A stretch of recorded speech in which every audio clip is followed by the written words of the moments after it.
Okay, well, let's make a start. Good evening, everybody. You're all very welcome at this virtual meeting of Kensington and Chelsea's Planning Applications Committee. This evening's committee is held in accordance with government regulations allowing councils to hold virtual meetings. I'm Councillor James Husband, Chairman of the Planning Committee, and I'm joined by 4 of my fellow councillors this evening. Perhaps we can just quickly each introduce ourselves. So perhaps we can start with Councillor Bakhtiar. Mo, do you want to just come up and say hello? Good evening, everyone. This is Councillor Mohammed Bakhtiar. I am a member of this committee and along with my colleagues will make decisions in this evening's applications. Thank you. Great, thanks Mo. And then Councillor Tom Bennett. Tom? Yes, good evening everyone. I'm Councillor Tom Bennett, Councillor for Redcliffe Ward. Thank you. And Councillor Dorrie Schmetterling. Sorry. Good evening. Yes, I'm Dorrie Schmetterling and I'm Councillor for Pembridge Ward. Thank you. Thank you. And finally, Councillor Maxwell Woodger. Good evening. Hi, I'm Councillor Maxwell Woodger from Queensgate Ward. Great. Thanks, Maxwell. So it'll be the 5 of us who'll be making the decisions. Now, we're also joined by officers who will be presenting the reports and advising us. Now, we've got several presenting officers this evening. So in turn, we have Stephanie Malik. Stephanie, would you like to just come on video and say hello quickly? Hello everyone, I'll be doing 21 Essex Villas, excuse me. Yes, great. And also Cheryl Savaris. Cheryl, are you with us? Yes, good evening everyone. My name is Cheryl Severus, Principal Planning Officer, and I will be presenting some of the cases in the North Area Pack tonight. Thanks, Cheryl. And Fiona Ray. Fiona? Good evening, everybody. I'm Fiona Ray, the South Area Team Leader, and I'll be presenting the South Pack cases this evening. Thank you. And Ronaldo Colalio. Ronaldo. Yeah, good evening, everyone.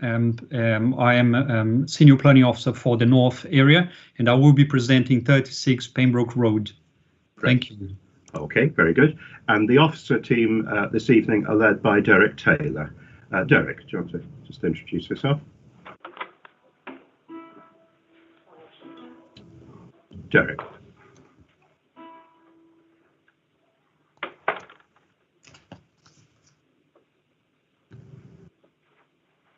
Derek, can you... Sorry, I'm afraid I was on mute. I do apologise.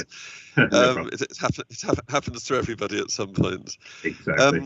My name is Derek Taylor. Good evening, everybody. I'm the Senior Planning Officer assisting the committee this evening. That's great. If any other officers need to speak in the evening, then I'll introduce them so that you know who they are. Now, I've been asked to make sure that not too many of us are using video unless it's necessary. So please switch off your video and also stay on mute unless you're about to speak. If you've attended one of our meetings before, you'll immediately recognise our procedure for considering applications. But I think it's worth mentioning that all of the members of the committee will have received the reports, the various representations, and also the addendum report, which has been circulated. Finally, this evening, I'd just like to mention that if you are speaking this evening, please do keep to the time that you've been given. I'm afraid if you overrun, I will have to stop you. The other point I should just mention quickly is that only members of the committee can ask questions. So in other words, applicants and objectors can't cross-examine each other or indeed officers. So just need to make that clear. Okay, if we can move now, I think, to our agenda. So we start with apologies for absence. I should mention that Councillor Bakhtiar has actually replaced Councillor Dent Code, who's not able to be here this evening. But with that change to the committee membership, we're obviously all present. Can I ask, are there any declarations of interest this evening? No. Are there any other declarations that need to be made? Oh, sorry. Yes, Chair. I have one. This is Doris Metterling. I have discussed 15 Ladbroke Road with residents, and therefore I shall excuse myself from that part of the meeting. Okay, thank you very much indeed. That's understood. I should just mention briefly, this evening we have in the various applications, there are quite a lot of references to councillors, former councillors, and obviously residents' associations that many committee members are naturally going to have heard of or may have had some dealings with.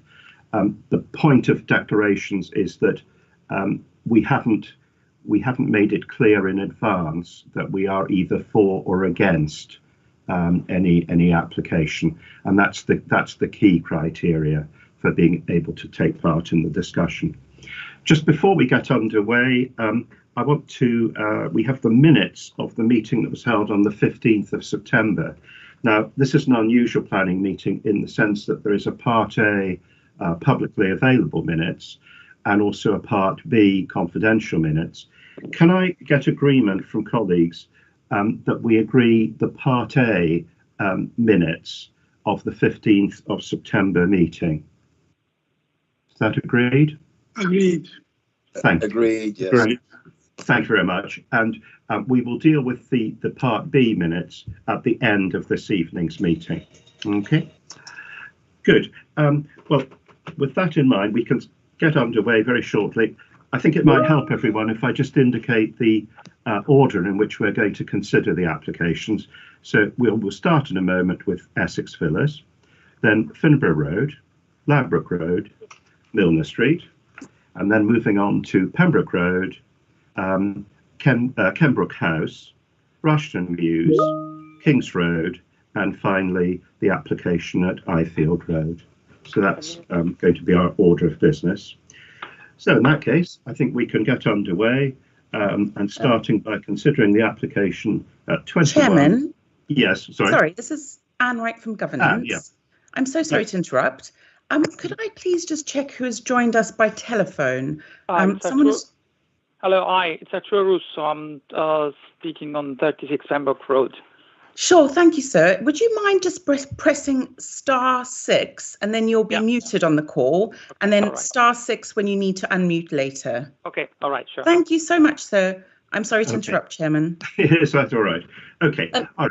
Well, in that Chairman. Yes. I'm also sorry to interrupt, Chairman. It's the legal advisor. Can you just confirm for the minutes who the vice chair is for tonight's meeting?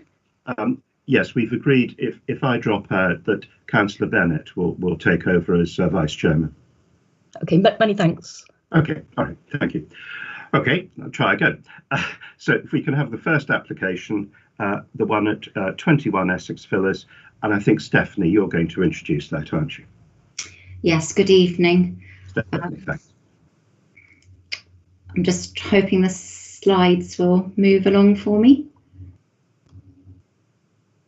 And I'm going to need your assistance getting to the next slide, please. Oh, here we are. Here we go, sorry. Good evening, this application is for works to 21 Essex Villas, which is close to the corner with Argyle Road here. And here's a picture of the property. It's a substantial detached 4-storey property, which forms the eastern side to Essex Villas. As you can see, the property has a small, or you probably can't see, behind this bush there's a little gate, and there's a side passage here next to the neighbour's garage, the Argyle Villas garage. And that is a half-storey below. One of the parts of the proposal is to have a side infill there, half a storey below the main ground level. Let me show you the rest of the property. This is the rear of the property. As you can see, it's got rather a lot of bars on its windows and a very strange extension here. This is the side extension. Sorry, the side passageway. There have been a number of approved schemes at this site, including this basement scheme from 2018, which I've put up on the screen for comparison so you can see what's coming in new here. There's very little new in terms of the single-storey basement under the footprint of the property that is proposed, apart from a swimming pool area. The garden will be slightly lowered as well, with landscaping and terracing, and there are extensions to the rear. But this is the approved scheme. This approved scheme has had all of its pre-commencement conditions discharged. That means they could start work on the site now. It's extant and it's ready to go. This is also the rear elevation of the approved scheme versus the current proposal. As you can see, there's a lot in common again, particularly at this full width lower ground floor extension level here.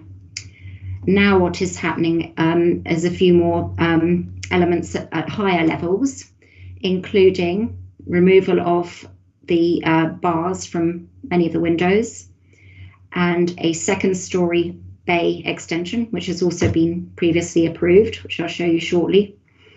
We've got the same side infill here, and we've also got a terrace at this level, which is pretty much the same as it is now, but we've got open windows to access that terrace. What will be changed is there'll be no longer a way of going from raised ground floor down to the garden. That will be removed. It will just all be a terrace platform. So here's, as I was just saying, we've already approved a second floor to the bay in 2019 at the site. One thing that's come in new is changes to the garden level. We did actually refuse a scheme to lower the garden 1 story in 2019. The reasons for refusal were that it was rather pit-like and there was limited landscaping. This is the current proposal. The garden now has a number of different levels and a lot more landscaping, and it's considered an acceptable part of the scheme. This is the current proposal also has changes to the side elevation, involving the removal of bars from the windows. This is the existing building with the pink showing demolition, areas for demolition. All the bars are going. The only new element is this side door, which, if I pop back to the very first photograph, the very first one, is just not visible from the public realm or any private properties either, because of this narrow side passage behind the garage to Argyle Road. So most of this scheme has already been approved. We do have a new set of fresh supporting documents, including an updated CTMP and noise, dust and vibration statement to show that the cumulative works could be done without any transport or noise or vibration harms to neighbours. Because we're now approving under the Code of Construction Practice, the 2018 scheme, if it were to be implemented, could be implemented without that. Whereas if we are to now approve this new basement scheme with all of the cumulative works to the rear and the swimming pool, we will have the applicants abide by the Code of Construction Practice, which very much protects neighbours from any adverse impacts of construction and requires a bond to ensure that that takes place and is carefully monitored. So the overall conclusion is this is an acceptable scheme. It's an acceptable basement proposal, which complies with all of our basement policies. And in terms of the impact on the existing building and the character and appearance of the conservation area, most of the works will be to the rear and at lower levels, not readily visible from neighbouring properties. Those which are perfectly acceptable. And that's why officers are recommending approval. Thank you. Very good. Thank you very much for that. So can I ask Mr. Sadler? Stadler, now you're the neighbour next door. Are you able to join us? Hi there. Good evening, Chair. Yes. Yeah. Hi. Good Hi evening. there. Just to be clear, I am representing the neighbours next door. Okay, I understand. Yes. Okay, that's great. So when you're ready, you have up to 3 minutes. So please go ahead when you're ready. Thank you very much. Thank you, Chair and councillors. Good evening. As the chairman's introduced me, my name's Tom Sadler, an associate at Knight Frank and chartered town planner. I address you this evening on behalf of the residents of 19 Essex Villas and other neighbours who wish to strongly object to this planning application. I focus our objection on 3 key issues which all relate to partial, incomplete or inaccurate application documentation, the first of which is the applicant's supporting noise, vibration and dust statement. The document prepared by 24 Acoustics admits, and I quote, "Full detailed information is not available in relation to specific construction methods and plant equipment to be used. Hence, noise levels will be generic and based on many assumptions." Upon review of this statement, RBKC's own environmental health officer stated in his report that, and again I quote, "The noise, dust and vibration report is inadequate," and continues, "It is invaluable to have this report so these matters can be documented at this stage of the planning process." As such, we ask why, given the EHO's comments, has the planning authority allowed the application to progress to this stage without an adequate report? This is obviously of grave concern to my client and nearby residents as the implications are significant. In addition, the applicant's statement, which uses the generic and many assumptions, predicts noise levels of between 63 and 67 decibels from the centre of the site rather than the boundary, which is within 1 metre of my client's home. My client's engineering consultant, Hydrock, produced a report that was shared with your officers, and this calculates noise levels are in fact likely to exceed 65 decibels, resulting in significant adverse effects at nearby receptors. Secondly, in our response to our first written objection to this application, officers recommended to the applicants that they undertake consultation with neighbours when drafting the CTMP, the Construction Traffic Management Plan. Our clients did receive a letter from the applicant's consultants, PRP, dated the 9th of September, which appears to purport for this purpose. However, the letter inviting comments made no accurate mention of the relevant application or reference number, or where and how interested parties can review the relevant documents to be able to make informed comments.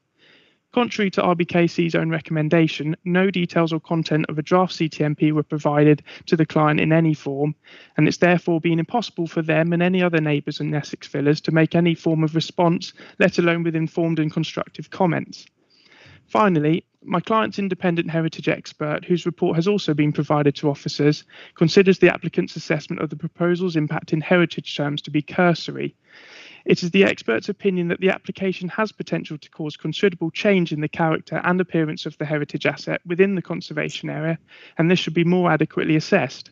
As such, we look to this committee to require the applicants to prepare and provide a formal and detailed heritage statement prior to determining the application.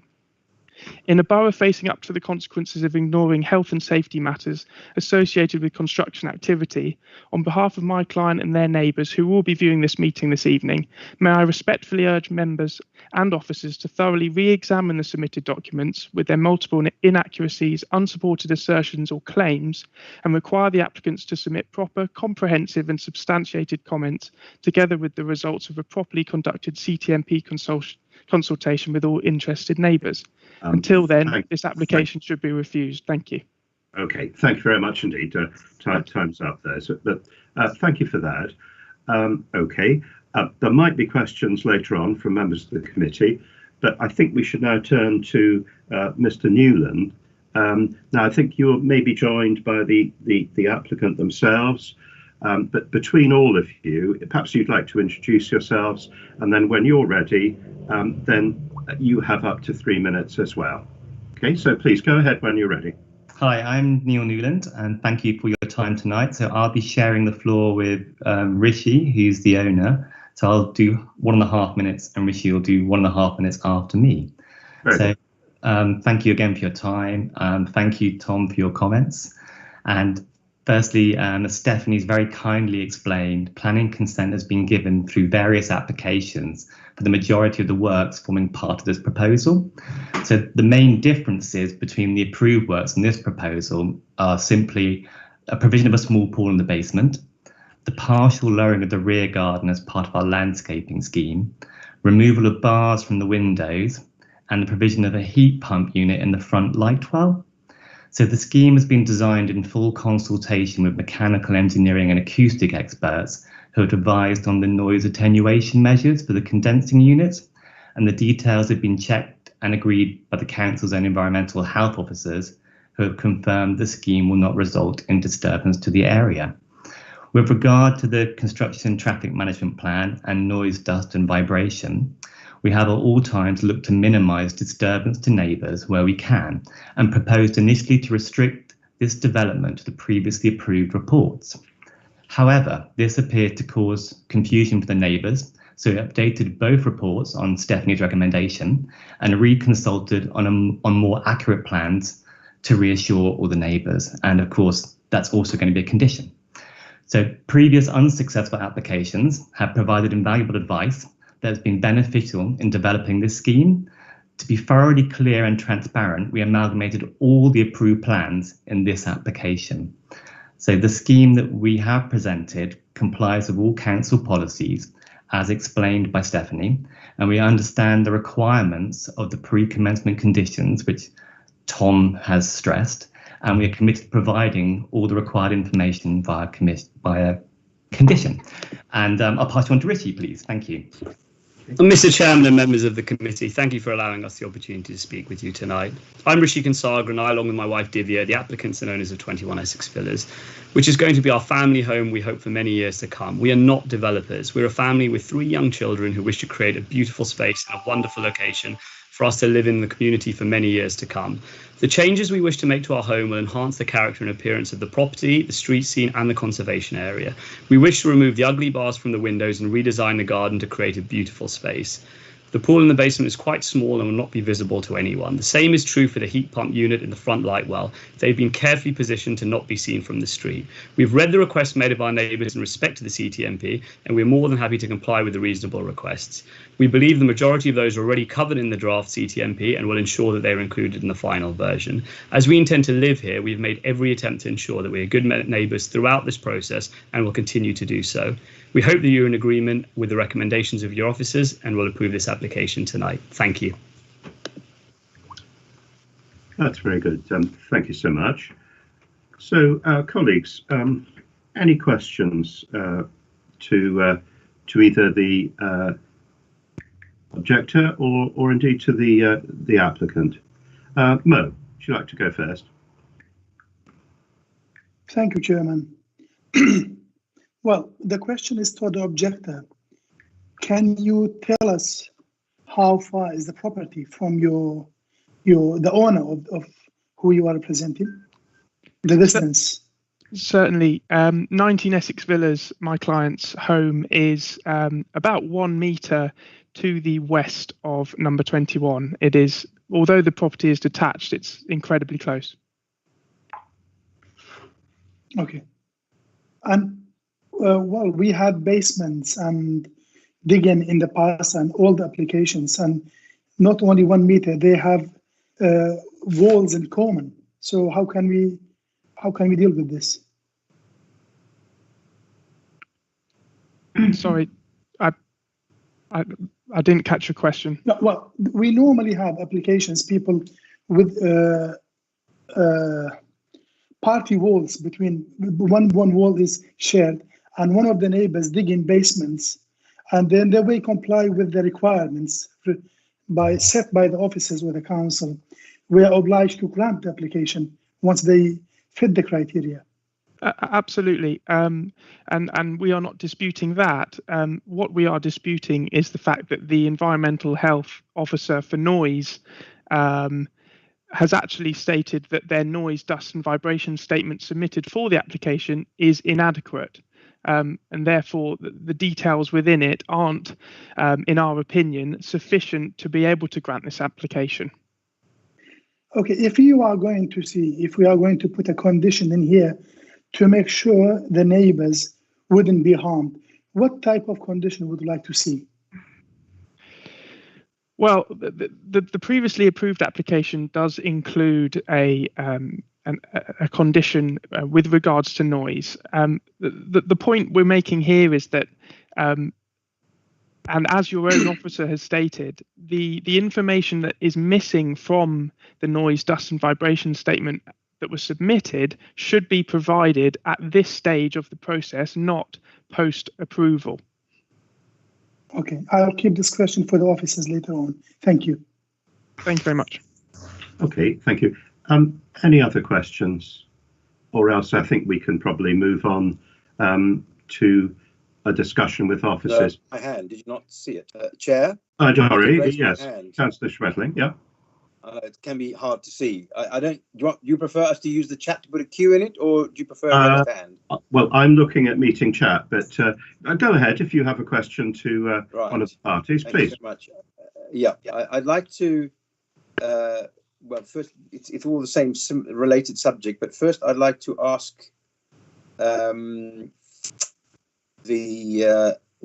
objectors, and I guess it's Mr. Sadler speaking, and there's a demand for a narrow body lorries, a concern about narrow body lorries in one of them. That's in fact what's one of them, and the other one is the noise issues. So my question to Mr. Sadler is, if these objections are met, would you withdraw your objection, as it were? If these points are met, would you withdraw your objection?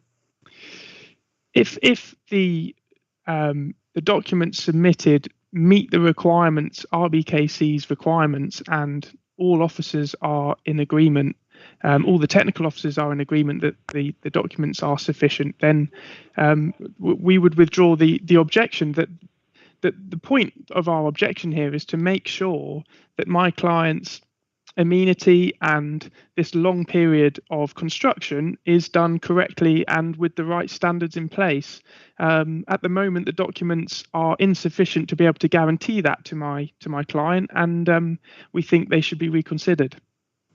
Okay, thanks. Now, it does say in the pack that what's been submitted in terms of CTMP and so on is in draft form, and the final form has to be submitted.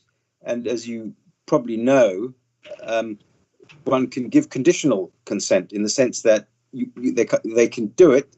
You can go ahead with the application so long as certain conditions are met. And one of those conditions will be, I mean, it's pretty well stated here, the submission of a satisfactory CTMP and other such documents. So would that be satisfactory to you? I understand the condition, and we've been faced with this for the previously approved application. The issue we have with the CTMP is both, as I said in my speech, that the consultation, in inverted commas, with my client and the local neighbours was completely insufficient for them to be able to provide meaningful comment. Therefore, the place within the draft CTMP that states that consultation has occurred and they've ticked the box to complete that requirement is, in our view, an incorrect statement. Secondly, the details set out within the CTMP, we have raised our concern over numerous times, and we have our own proof that the vehicles that are quoted within the CTMP as the ones they would promise to use for the construction, very different sized vehicles have turned up at the site already to assist in the construction or preparation of the construction, which is exactly why we're worried about this. Okay. Thanks very much. Could I, Chair, I just want to ask a related question of the applicant now, please. Yes, go ahead. And that is, thank you. And that is, you have, that's obviously Mr. Kansagra or Mr. Newland, or both, you've seen the objections on the traffic management and about lorries and so on. And do you know that you have you already incorporated all these objections in your final CTMP? Because I mean they're pretty substantial. It's about trucks, and the road is not very wide. There's no question about it. I mean, none of it around there is, and that's one objection. And the other objection that struck me particularly, well, no, it's all right. I'll come to that. It's for the officers. It's very detailed.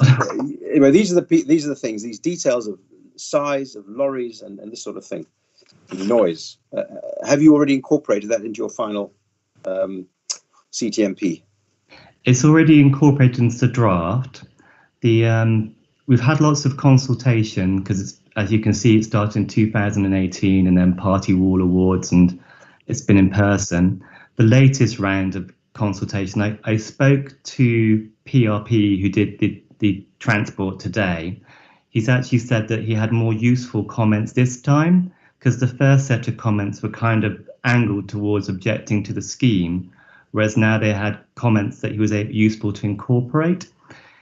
Also, as a positive, I mean, he's got, I think what's, rather than me explain it to you, the better thing is to him to incorporate it into the final submission, whereas this is the draft.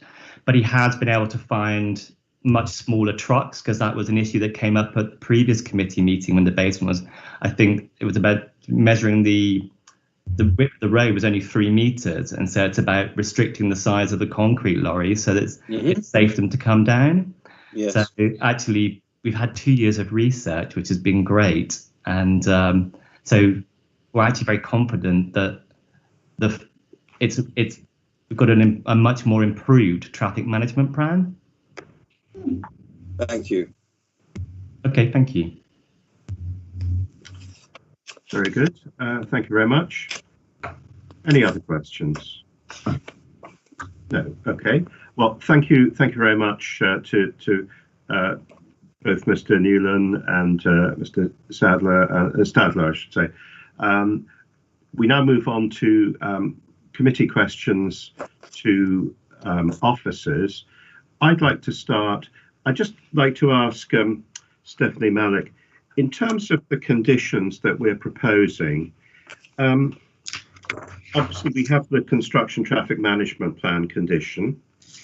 I think to satisfy that, I think we really would expect neighbours to be consulted about that. Can I just address the point that was made right at the beginning about the sort of noise and vibration during construction? Is that covered within the traffic, or is that part of the, just trying to see if there's professional management of engineering works, would it be covered in that? How would we address that point, which I think is a fair point that was Mr. It's covered. I mean, it's covered by the noise, dust and vibration statements, which we've always required since our basements policy was introduced in 2016. But now we also have the Code of Construction Practice, which looks at these matters, introduced last year. And that looks at it in great detail. That is run by our environmental health team. And indeed, when the objectors, Knight Frank, produced their own bespoke report about noise, dust and vibration for this application, it concluded these matters will be addressed by the Code of Construction Practice condition. And that is real security for neighbours in respect of noise and vibration from the works. Okay, so that's condition 13 set out in the report. Just a quick note, I think reference was also made to heritage. And actually, in some ways, personally, I think this is slightly surprising, but obviously this is a conservation area, but these are not listed buildings. I have to say, knowing the area a little, in some ways that's quite surprising, but it is actually it's a conservation area only. So I think that has to be borne in mind. Colleagues, Dorrie, do you have a question to Stephanie Malik then? I do. Thank you very much. I suppose it's two questions. One is, I'm just curious, since most of the current application includes items which have already been granted in effect, and the permissions have not expired because they only last a year or thereabouts. So I'm just curious, why do they have to come up before us now? Well, that's the first question. Let's just deal with that one.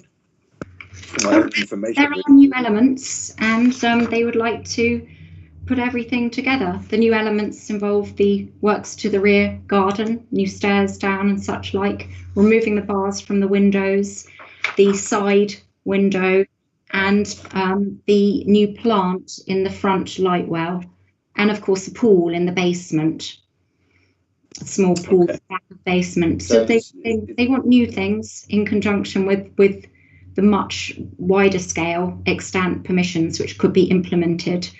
I would argue the new things are quite small and incidental, but they do require planning permission. Sorry, relatively small. They do require planning permission. Well, that's why I was wondering why we just don't have to consider the new items. But I guess maybe just to see the whole picture. But I think it might muddy the waters a little bit if things have already been permitted and we're looking at them again. But okay, that's the way it went. The question also I have to you, do you know already that the latest version of the construction management plan and perhaps the code of construction practice, that they incorporate the objections that we've seen in the pack, which is noise and lorries, for example? And the other thing what I want to ask you before I forget, sorry, Ms. Malik, is at least one of the objectors clearly complains about erroneous documents being submitted. Now, I understand that if people look at old construction management plans or drafts, they may not be aware that these are being updated. But the allegation of erroneous, well, I think it is, or something like that, that's quite severe. And I wondered if you had any information about that. What do you think it might mean? It's actually Mr. Chater Robinson of 16 Essex Villas. Oh, I'm not quite sure what he means by erroneous. There was a lot submitted for this because there are so many extant permissions, and as the agent Mr. Newland explained, given that the basement works, the majority of the basement works had already been permitted, they were originally of the view that their approved construction traffic management plan would be acceptable, but we said no, partly to allay the neighbours' concerns. So you had duplicate, well, they're not identical, but we had 2 rounds of construction traffic management plans, 2 rounds of noise, dust and vibration statements submitted. And of course, there have been rather a large number of applications at this site, which might have led the neighbour to come up with the word erroneous. I don't know.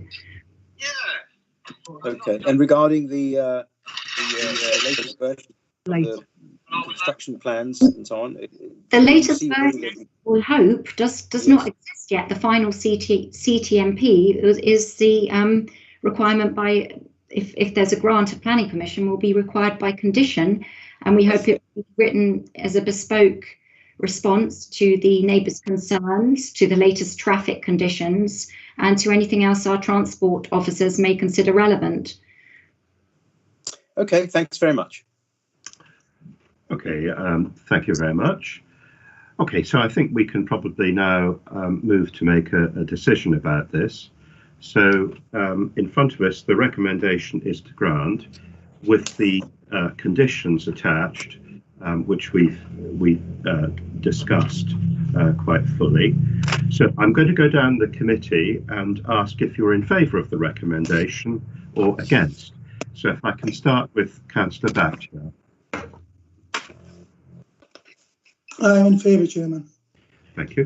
Councillor Bennett. In favour, Chairman. Thank you. Councillor Schmetterling. Could I just say, if the condition for the construction and so on take into account all the residents' objections, then I also am in favour. Okay, that seems to worry them a lot. Yeah, no, that's. I think we accept what you're making. Councillor Woodger. In favour, Chairman. Thank you. And I'm in favour as well with those conditions attached. So planning permission, therefore, is granted for that. Thank you very much indeed, everyone. Thank you. So if we can now move on, please to consider the application, which is actually in the South Pack, which is at 161 Finborough Road. And I think Fiona Ray, you're going to introduce this, aren't you? Yes, thank you, Chairman. When you're ready. Thank you. Thank you very much. Just like to firstly draw members' attention to the addendum report. We had a suggestion to add an additional informative, and there were also some minor corrections to the report. So turning to the first slide, this is just an aerial image for you. Planning permission is sought for a single-storey rear extension at the property. Importantly, this follows on from 2 previous refusals for extensions at the property, and in paragraph 4.4 of the report that explains the 3 most recent reasons for refusal for you. Importantly, as you can see in that image, there are some trees on and close to the site that will need protecting, as they fall within a conservation area. And turning to the first slide, we can see this is the application property. There is at the moment a shed which does not benefit from planning permission. We have suggested the informative that planning permission would be required for this, and that's subject to a separate enforcement complaint. But this photograph is helpful in showing you the existing closet wing at the property and that small rear offshot that you see on the application drawings. It's got that pitched roof going back. Another slide helpfully showing from a neighbouring property looking over towards the application site. And here you can see that existing closet wing, and again that small single-storey offshot. You can see the roof just pitching up against the closet wing there. So that is a good point of reference as we turn to the drawings. The lower ground floor plans on the screen show the existing, proposed, and one of the recent refusals. So you have. Still putting conditions on the first one. Sorry. Yeah. So the lower ground floor on the existing is on the left-hand side. So you can see that closet wing going back, and you can almost see the line of the neighbouring property next door where that extra addition is, if you like. And as proposed now, we have an extension coming out set behind the closet wing slightly, which is quite important. So there's a slight recess to it, and then infilling that area, but leaving a small gap to the rear so that the back bedroom will remain lit by natural daylight, for it's almost creating a small light well at the back there. And the refused scheme we can see was deeper than that proposed. And there was also another change, which I'll show you on the elevation drawings. So you can see this is the existing rear elevation on the left with that pitched roof, and the proposed on the right. So that existing offshot will be replaced by a flat roof extension that then pitches down to the application boundary, so the boundary shared with the neighbour. And that infill part will be very, very slightly set back from the other part, so it gives a visual break between the two. The previous application, again, the most recent refusal was higher, so it sat at the boundary to the boundary at a height of 2.2 metres, and this is now a maximum height of 2 metres as it pitches away from the boundary. So it does go higher as it goes into the application site itself. This side section just shows the existing on the top, the proposed at the bottom. You can see that very slight recess back from where the extension goes out, and also how it pitches away at a height of 2 metres from the neighbouring boundary. Officers are recommending approval and believe the reasons for refusal have been overcome. And that concludes my presentation, Chairman. Thank you. Okay, thank you very much. Okay, so if we can now, we have two objectors have registered. There's Priscilla Coker and Vicky Zimmer. I hope you're able to join us. Chairman, I can confirm that Yes, Vicky isn't joining us this evening. Okay. And it's just Priscilla. Okay, all right. Well, you're very welcome then, Priscilla Coker. And in similar fashion to the first application, if you can just come up on video, and if you're with us, then when you're ready, you have up to 3 minutes to address this. So please, when you're ready, go ahead. Thank you, Chairman. Can you see me now? Am I on the video and can you hear me? Yes, I can. Yes, thank you so much. Yeah, please go ahead. My name is Priscilla Coker. I live at 163 Finborough Road, which is right next door to the subject property. And I've been asked to represent the significant number of objectors to this application. There are really 3 points we want to make. First of all, the application is poorly drafted. You have in front of you the report from Harrison Grant, which says that there are substantial inaccuracies even after his his corrections on the drawings, and the plans are still not to scale. Our concern is that this is going to result in a number of arguments between the neighbours and the council, particularly with respect to the proposed height of the party wall, which is still shown incorrectly. And it's a very significant problem because 163 has a side return which is already narrow and dark, and it's being proposed that that wall be raised significantly, which we believe will actually block all the light out of the basement windows. We're also concerned about the proposed excavation. We have 8 trees on Finborough Road with tree protection orders, and 3 of those 8 trees are at 159, 161, and 163. You can actually see them in that first photograph that you showed. They're significant trees, and they're much loved, and they've been there for many years.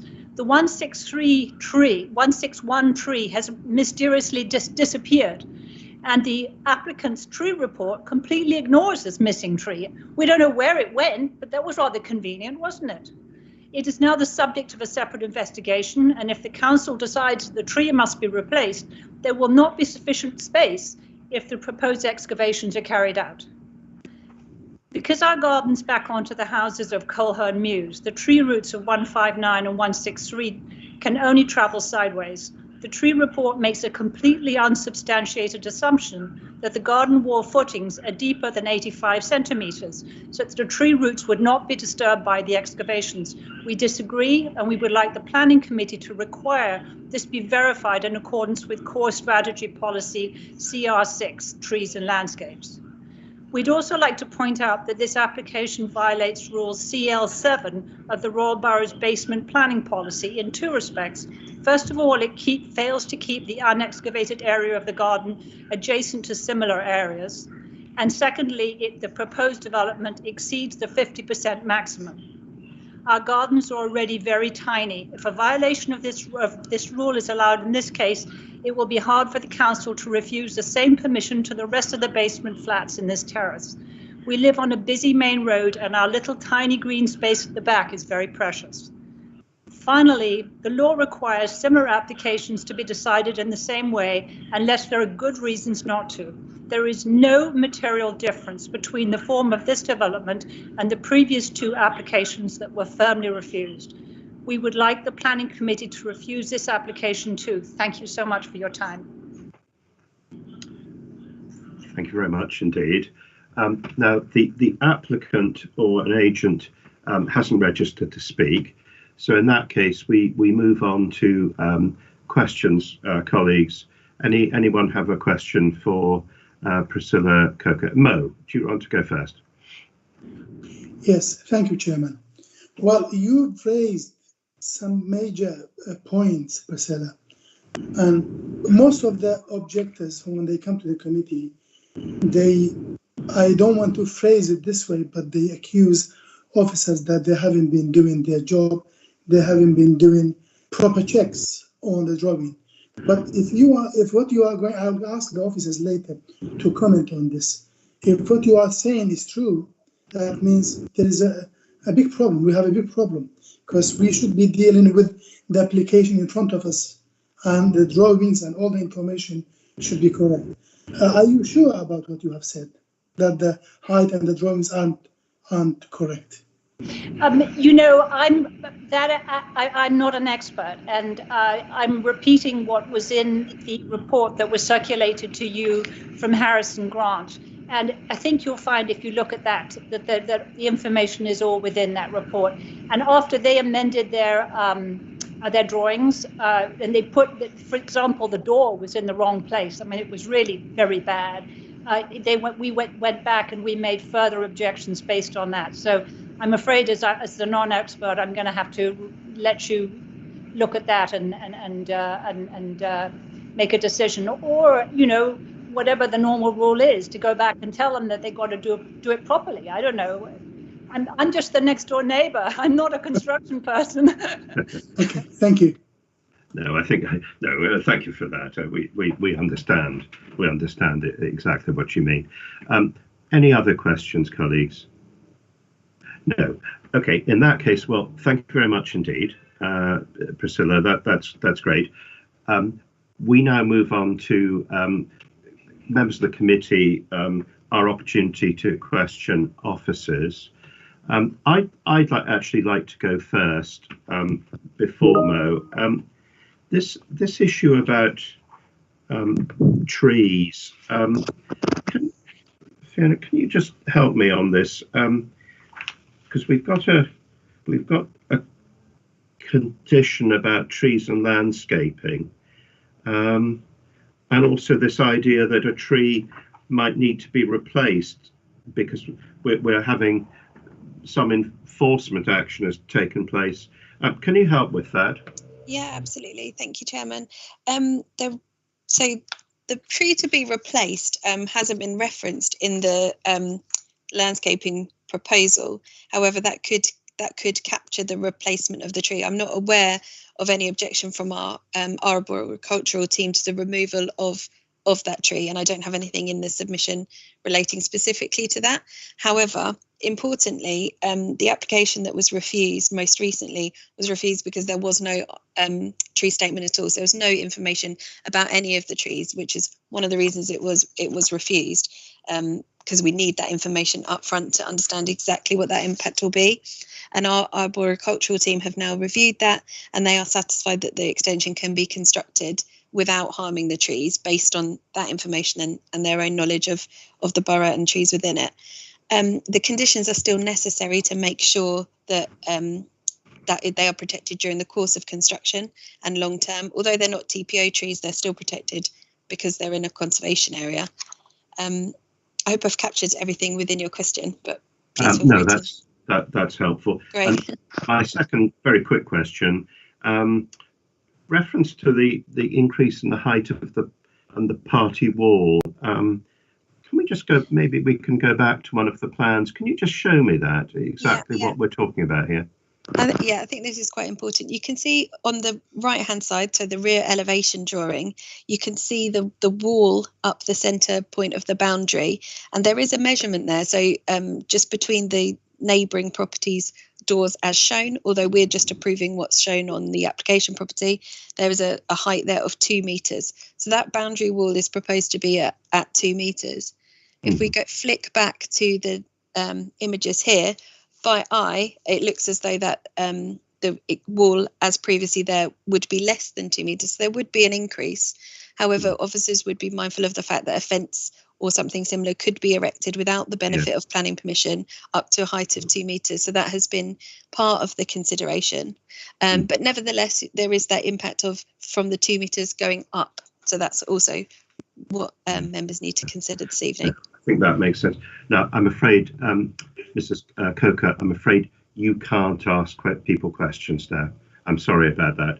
Only members of the committee can question anyone now.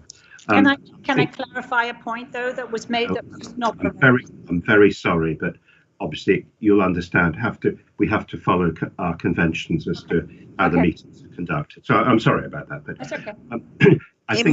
It might be quickly helpful for me to show you on the existing drawing on the left-hand side, the height of that wall as shown existing is much lower than the proposed.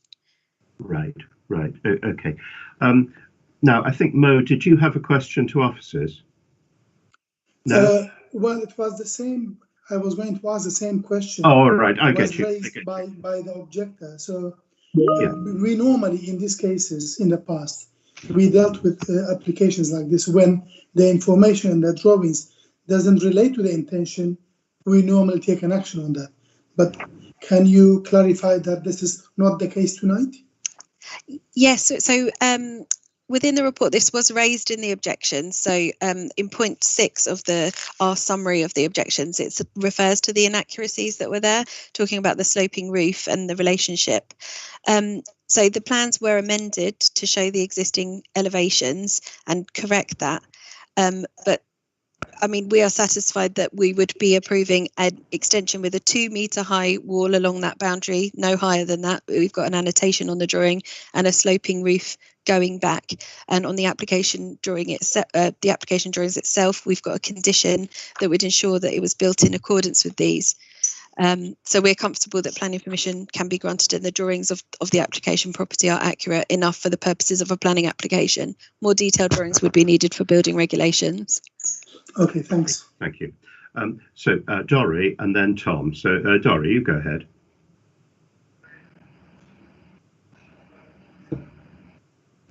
Thank you. I suppose the officers have to also take the honor role of the applicant because they're not here. But what I was wondering, I suppose, is the plans have changed, and you've mentioned, one of the particular aspect of the sort of shape of the new extension. But do you think the objectors did the revised, the up-to-date versions, have they gone out to all the objectors, because they are objecting on a number of grounds, and also there's a loss of light is a recurring complaint, and loss of light is one of the things that really affects living conditions. Well, I mean, that's a valid question. The revised drawings are available on the website, so available for everyone, but they don't change the actual development itself. It was just corrections. So in terms of the objections, the changes that were made to correct wouldn't change the the objectors' concerns. They're concerned about the impact on their living conditions, sense of enclosure, light, as you mentioned, and so those corrections wouldn't have overcome any of those objections, because the bulk, size and scale of the extension as proposed remains exactly as proposed originally. Thanks. And the other question is regarding the tree and the roots. I mean, there's a worry. Obviously, I heard what you said, what the arboricultural department said. Unfortunately, there's no officer here from them to ask them about it. But there is a concern that if the ground is limited for the roots to grow in, I mean, that would affect the tree, would it not? And perhaps you can't answer that, but I think that's a very valid concern, and it would be, well, it's no good discussing a hypothesis, but it would have been nice if an officer had been there to sort of directly address that question, because it's in here, and it's a worry. And I remember this coming up in at least one other application I've dealt with some while ago, and it caused a lot of problems. Yeah, I mean, they have reviewed the report in detail and provided us with detailed comments to include in the report, and they were confident that there would be no impact. I mean, trees in this borough have grown very constrained sites, and it's amazing how they find roots through under boundary walls adjacent to them and so on. And based on the information submitted with this particular application, the root protection areas as calculated and the barriers that they do have around, they are confident of this, that there wouldn't be an impact. We've also mindful of the fact this is an infill extension, so down the side of the property, adjacent to the closet wing, you've got it goes no further than the existing built form or built footprint of the property. It's just infilling that edge, and I think that's why they are satisfied with what's being proposed. Okay, Chair, there's one more. Sorry. Thank you. Yeah. Chair, just one more thing I'd like to ask Ms. Malik. And that is really, perhaps you could state in a few words for us what the difference is between this application and the two previous refused ones. I mean, I know you've showed something, but if you just summarize it for us, because I'm, concerned that the residents will not have their fears allayed. Yeah, the key things are the submission of an arboricultural impact assessment, the setback from, as the existing footprint of the building is, the new infill extension is now slightly set back from that limit, and the depth of the overall extension has been reduced. But how much? I mean, slightly is not encouraging. Yeah, sorry. So from the original application, it's 2 meters reduced in depth. From the most recent application, it's gone from a total depth of, I think it's 4.7, slightly more than that, 4.7 meters back to 4.2 meters, including that recess back. So we're leaving about half a meter between the most recent refusal and this one.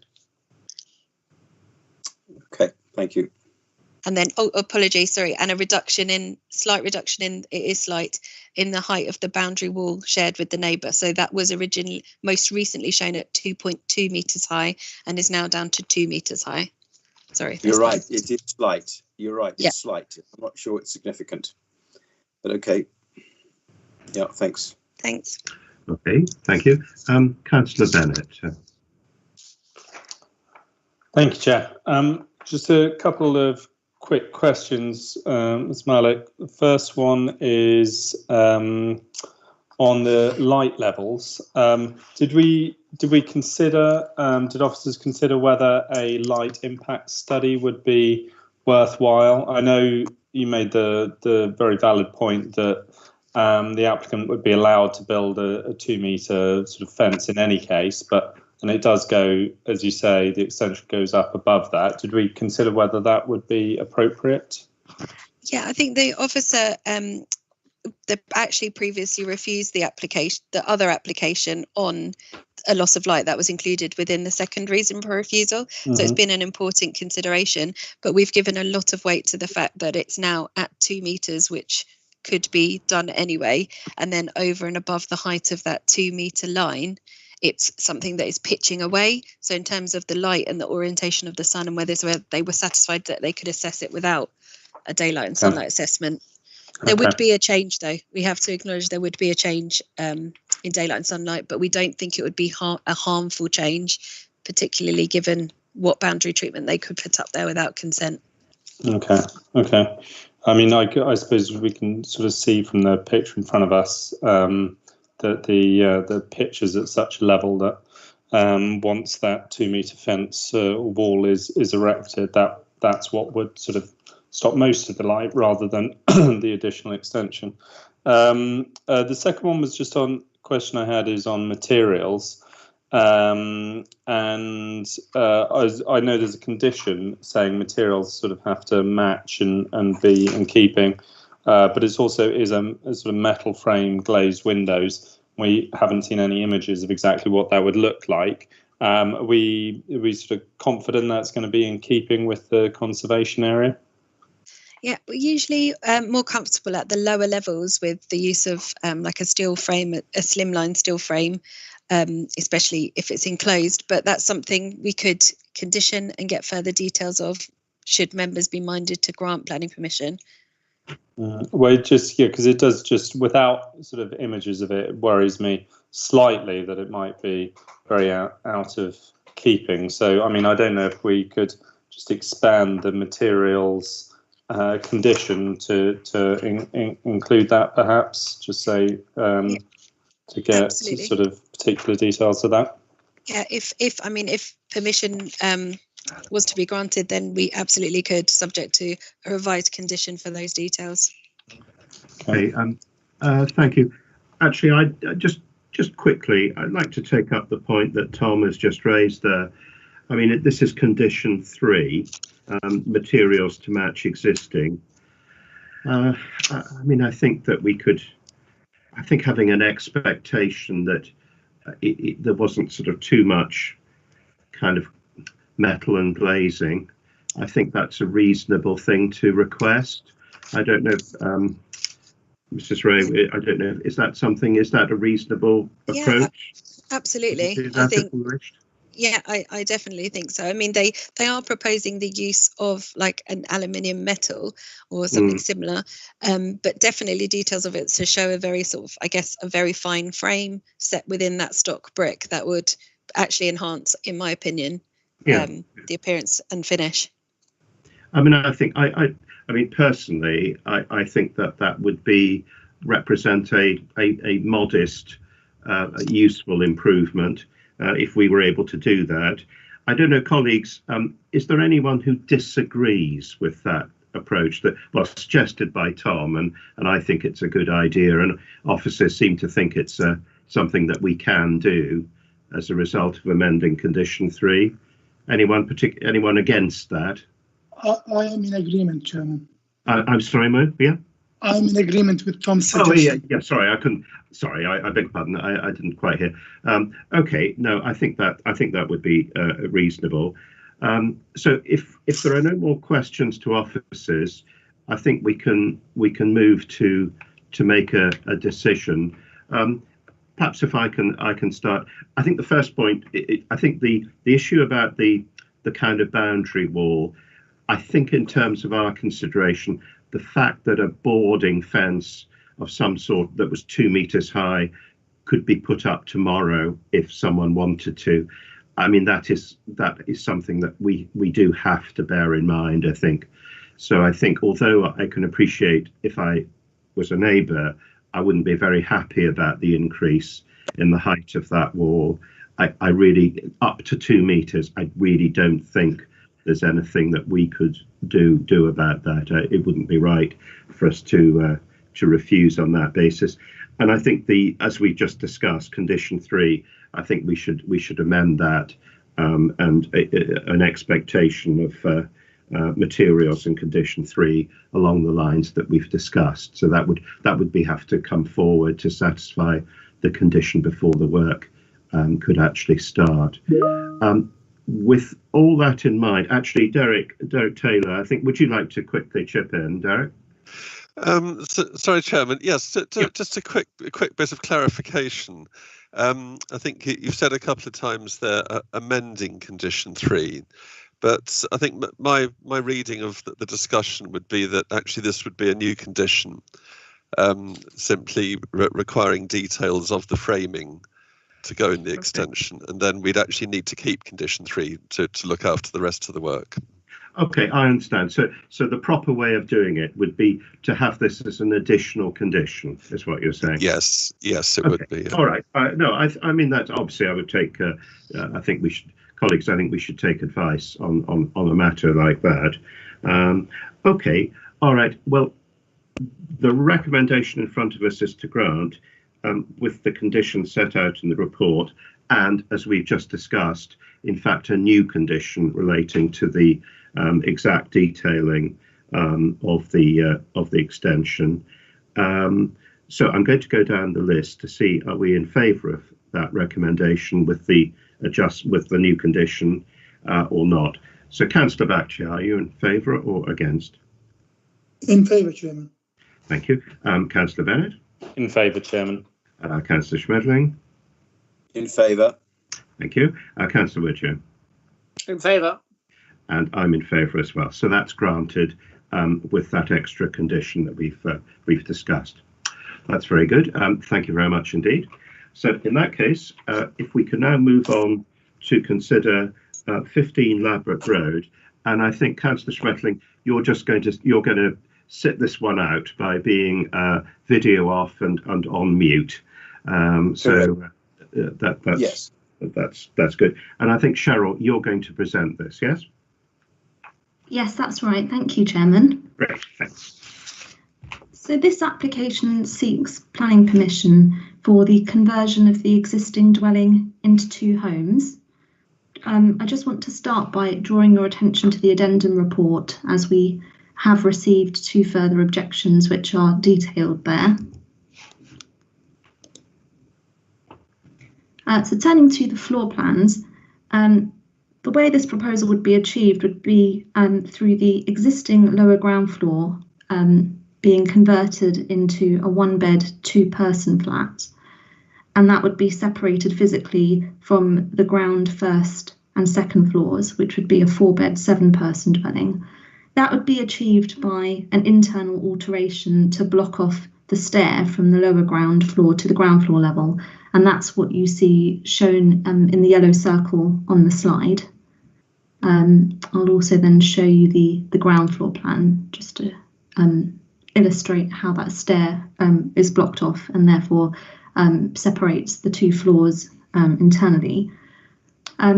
You'll be aware that internal alterations do not require planning permission, but in this instance, it is the resultant creation of an additional dwelling on the site that requires planning permission.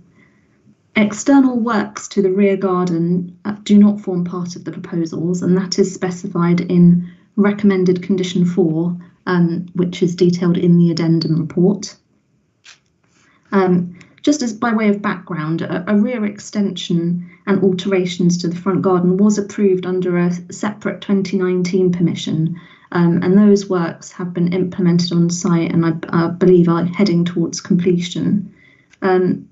Separate to that, in a sense, is that some of the objections that have been received for this application query works that have been undertaken on site, and I can advise that our planning enforcement team is investigating those as a separate matter to the determination of this planning application. So looking at the merits of this proposal, it would result in an additional home to the borough's housing stock, and both resulting dwellings at the site would make a positive contribution to the borough's housing stock in terms of providing an acceptable standard of residential accommodation. The resulting lower ground floor flat would be made parking permit free, subject to the completion of a legal agreement, and recommended condition 3 would ensure that bicycle parking spaces would be provided for both dwellings. So in summary, subject to the recommended conditions and completion of the legal agreement, the proposals are considered acceptable. Thank you. Okay, thank you very much indeed. If I can ask Mr. Quentin and also Mr. Ganser, are you with us? Yeah? Yes, this is Mr. Quentin. Great. Okay, well, thank you very much. So between you, when you're ready, you've got up to 3 minutes to please state your objections. Go ahead when you're ready. Okay, Fabio, do you want to go first? Fine with me. Fine with me. Okay. I can go. Okay. Thanks, Chairman, and good evening, everybody. I'm Fabio Ganser, a resident in Kensington for 11 years, and we have moved in 17 Ladbroke Road, adjoining number 15, in September, with a family of 2 kids, also to enjoy the beautiful garden. We continue to object, or as a minimum request to impose a condition. We contest the point in the report mentioning that this condition would not be appropriate and fails to meet the MPPF test for condition. We strongly believe that policy CL5.C and D is not respected by number 15 project in connection to the platform and stairs going from the ground floor to the garden. As per the picture uploaded on the planning website on 12th of November, the privacy of number 17 would be greatly impacted by the platform and stairs directly overlooking our garden and kitchen window. We contest the concept expressed in the report that one should accept to be overlooked because already overlooked from a number of angles. As mentioned in the report, we have been offered a screen to be put on top of the party wall, but you can easily see from the above-mentioned pictures why we have declined the offer. It would have completely enclosed number 17 garden, our garden, with a 4.5 meters in total height. It is true that the platform and stairs were approved in 19, but now the proposal of dividing the property into 2 flats has worsened dramatically the impact on the privacy of 17. In fact, considering number 15 garden spaces proposed to be divided now, the platform and staircase will become the most attractive sunspot because the top flat gardens will hardly see any sun. We are not sure what will be done to protect the proposed number 15 lower ground floor flat privacy, but it will be badly impacted. In conclusion, we object, and if the committee will be inclined to approve it, we request as a minimum for a condition to be imposed that no one can sit on the platform or stairs, and the same will only be used to transit to and from the garden. Thank you very much. Okay. Thank you. Mr. Quentin, you've got about half a minute if you'd like. Yeah, I think I would reiterate the point. My main point actually is that the relating to the previous application and also this one, that they are undertaking unauthorized excavation there, which I've calculated at about 750 cubic meters. They've dug to a depth of about 3.5 meters. I've sent calculations to Amanda Reed's team, and on site have removed a huge amount of soil and have got a very shaky, non-underpinned holes which are badly propped up, which I've reported to enforcement, and they've been round. So that sort of pertains to this and the previous application, but that's my concern on this application, together with Mr. Ganser's point about overlooking and light, which would affect us as well. Okay, well, thank you very much indeed. There may be questions later. So if I can ask Mr. Chung, are you able to join us? Yeah? Yeah. No problem. Very good. So in similar fashion, you have up to 3 minutes as well when you're ready. Please go ahead. Thank you. Good evening, Chair and members of the Planning Committee, planning consultant representing the applicant, and I would like to take this opportunity to draw your attention to the following.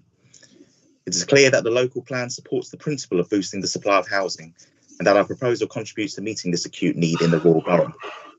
Our subdivision proposal to convert the lower ground floor into a self-contained one-bed flat, whilst the upper ground floor flat becomes a 4-bed unit, would not result in any external works to the building, as confirmed in para 6.4 of the committee report. The use of the lower ground floor remains very much residential as per the current situation, thereby impacts to neighbour amenity is considered minimal, as no material change of use would occur. I would also like to point out that the existing lower ground floor with a bedroom, kitchen and living room is simply to be very similar in the internal layout terms with regard to the proposed one-bed flat, so there is no minimal change to the floor plan. The report noted that the works relating to the rear extension, i.e. accommodating the living room, including the platform and stairs to the back, which mirrors that of number 13 between numbers 15 and 17, have already been granted via the previously approved planning permission in August 2019, and works have since commenced. Given this current application before members tonight relate to the conversion of the property to provide an additional residential unit, it is clear that this will not cause any material harm to the character and appearance of the conservation area, as no external alterations to the building is being proposed. I note that the concerns from the occupiers on neighbouring property number 17, i.e. to the west of the site, with regard to the proposed installation of a privacy screen on the shared boundary treatment with number 15. The committee report addendum issued yesterday has now added a new condition, i.e. condition 4, whereby external works to the rear garden, including the installation of the screen, is not to be approved as part of this application. It is clear from this that officers would like the boundary treatment works to be controlled via a separate planning application. This is duly noted given the restriction of permitted development rights due to an Article 4 direction in the area. To conclude, this application before you will clearly deliver a major benefit in boosting housing supply through subdivision of the property, and on balance, this outweighs the very limited harm to neighbouring residential amenity, which can be controlled via a separate planning application where necessary. In light of this, we strongly urge members to support this application and for planning permission to be granted, subject to the completion of the standard Section 1 and 6 agreement relating to parking permit restriction. Thank you for listening. Thank you very much.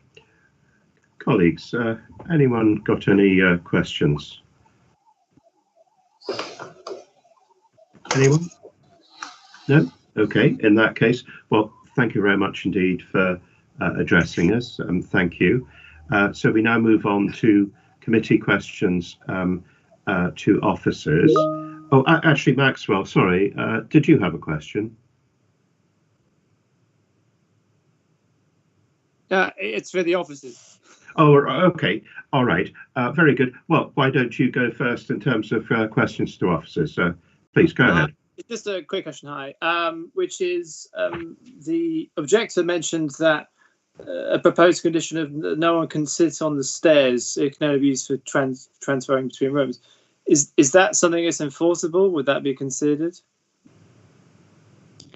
Councillor, yes, in the addendum report, you'll see a summary of that, proposing a condition that would preclude someone from sitting on the platform or steps. Members, you'll be aware that there are 6 tests for a condition, and the conditions need to meet all 6. And just a reminder of the tests, they should be the condition should be reasonable, necessary, precise, enforceable, related to planning, and related to the development. My view is that the suggested condition to prevent someone from sitting on the stair or top of the platform wouldn't be reasonable, given that permission already exists under the 2019 scheme that granted permission for the platform and stairs without any restriction on its use, but also that it would be unenforceable to monitor compliance with such a condition. Okay. Okay. Any other questions to officers? No? Okay. Well, in that case, I think we can think about making a decision. I think, to my mind, this application does really only relate to creating a new housing unit within the interior of a building. And I think it's quite difficult, you know, just considering the matter in front of us. I think it's quite difficult for us to say that creating a new flat for somebody is something that we could reasonably oppose. I don't know, does anyone else have any particular comments to make, or do you think we can move towards taking a decision? Chairman, if you allow me. Mo, yeah. Thank you. Well, I had a look and been through the papers, and we've, as all of us, we've listened to the objectors and the applicant. But in general, as you've mentioned rightly, adding an extra housing unit in the borough is always welcome. And I know some neighbors will be upset, digging, noise, whatever. Any building work will include some digging and dust, whatever. So in general, I think it's a good scheme. Okay. All right. Good. Okay. Well, in that case, the recommendation in front of us is to grant. Obviously, we note the need for the legal agreement, which relates to the new property created being permit free. So I think with that in mind, I think if there are no other comments or any officer observations, I think we can probably take a vote on that. So can I ask in turn, recommendation is to grant with the agreement set out in the report. Councillor Bakhtiar, you in favour? In favour, Chairman. Thank you. Councillor Bennett? In favour, Chairman. Councillor Schmetling? Oh, sorry, I beg your pardon. Dorry is sitting this one out because he had spoken to the one of the objectors. Councillor Woodger? In favour, Chairman. And I'm in favour as well. So that's granted with the agreement and the conditions. Thank you very much indeed. So Councillor Schmetling is now welcome to return and join us as we move on to consider 18 Milner Street. And I think Fiona Ray is going to present this. So Fiona, when you're ready. Chairman, sorry to interrupt. Can I just check that Councillor Schmetling is back with us? I can't see, because he won't have known that the last application has been determined. Can I just check he's back in the room, so to speak? Yes, let's just. He's back in the room. All right. Yes, you're here. Okay, thank Very you. good. Okay, thank you. It sounds like some sitcom. Very good. Reality. Okay, thanks, Dorry. Okay, so Fiona Ray, please, you go ahead when you're ready. Lovely. Thank you, Chairman. So the application at number 18 Milner Street, just wanted to draw members' attention first of all to the addendum report, where we have received 4 additional letters of objection, 23 additional letters of support, and also a revised daylight and sunlight study. Now that doesn't change the content of the study, it just removes the word draft that was across the original version.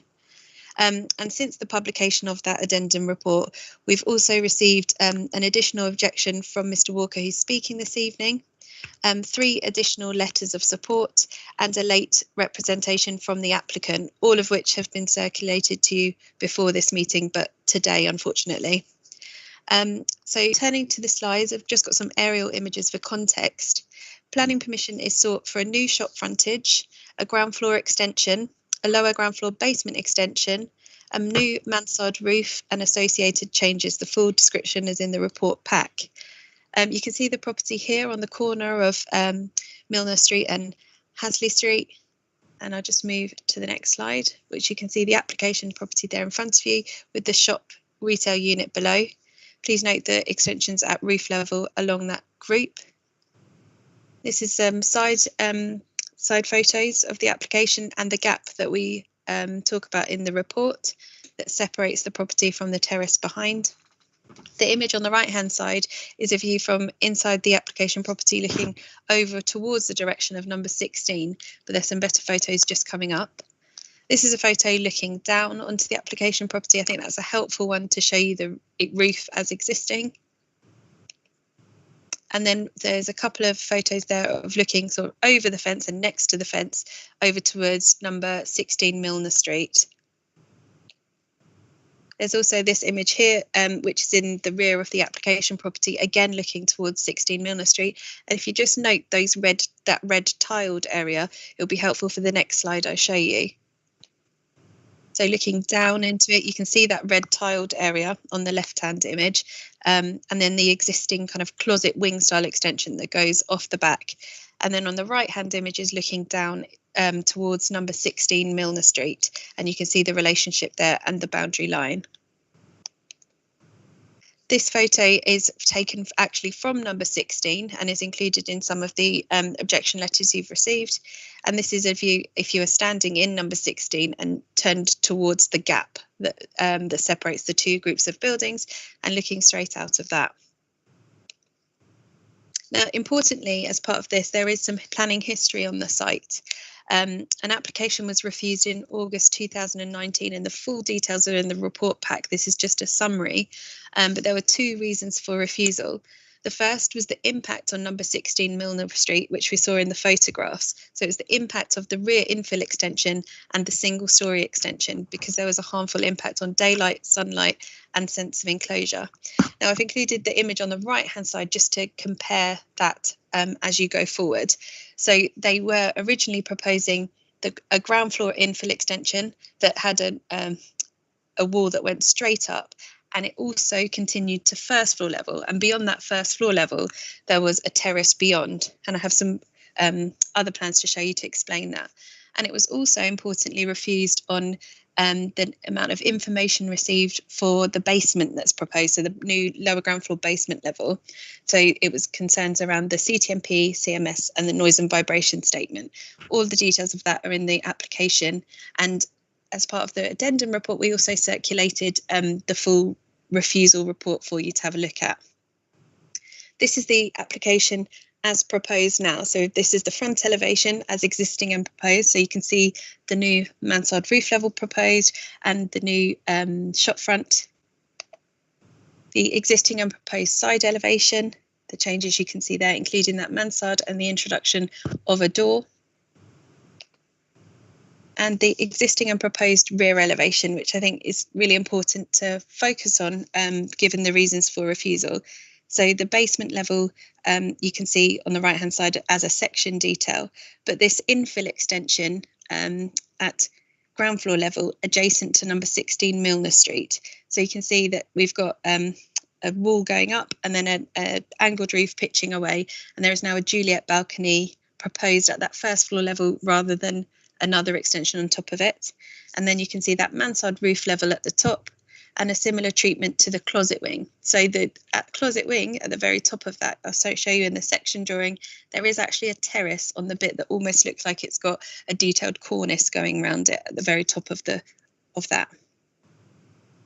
The section drawings are helpful because they show us exactly what I was just talking about, so that the very top of the closet wing, set down into that, they've created a sort of terrace level as proposed at third floor level.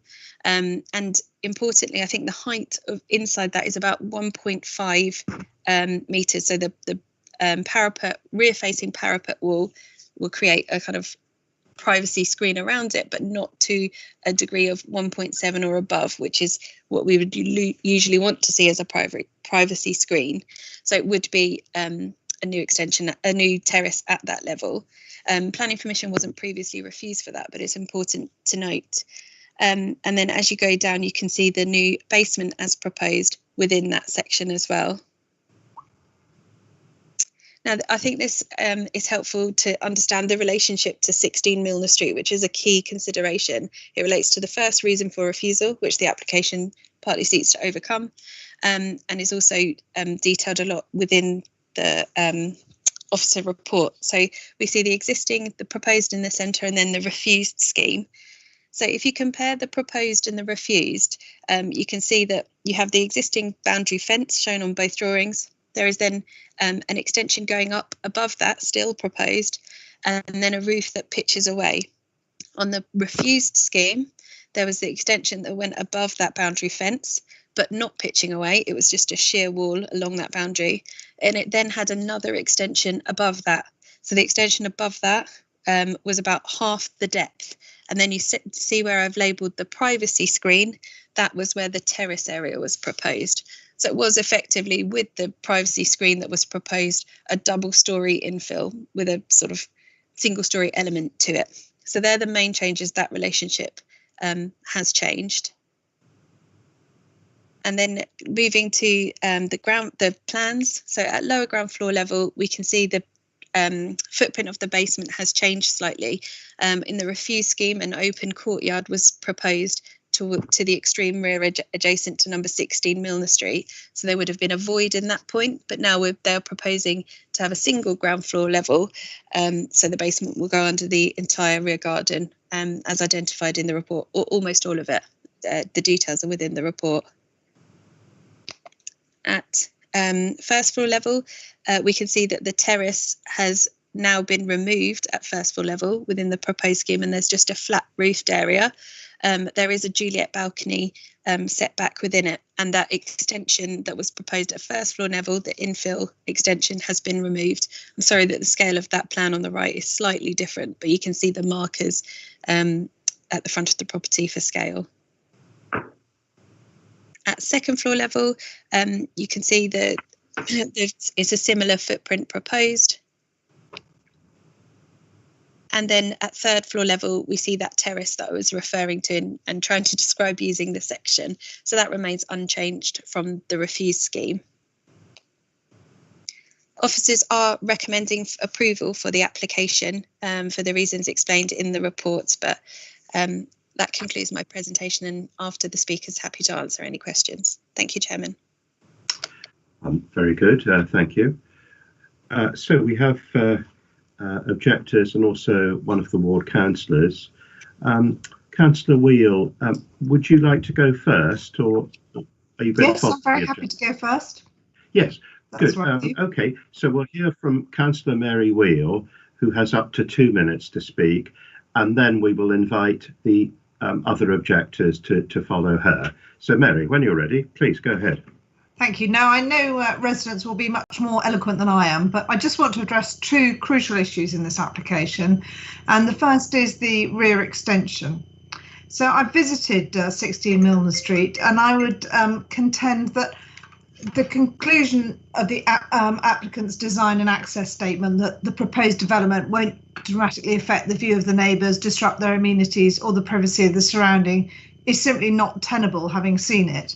This would be a severe and harmful development in my view, as well as increasing the sense of enclosure for the residents of 16 Milner Street by being much closer to their wall. This proposed new rear extension would totally obscure their outlook, which you can see in that photograph. And it's an outlook that officers described only last year as critically important to the amenity of the property and important in providing some degree of openness and access to daylight and sunlight at the rear.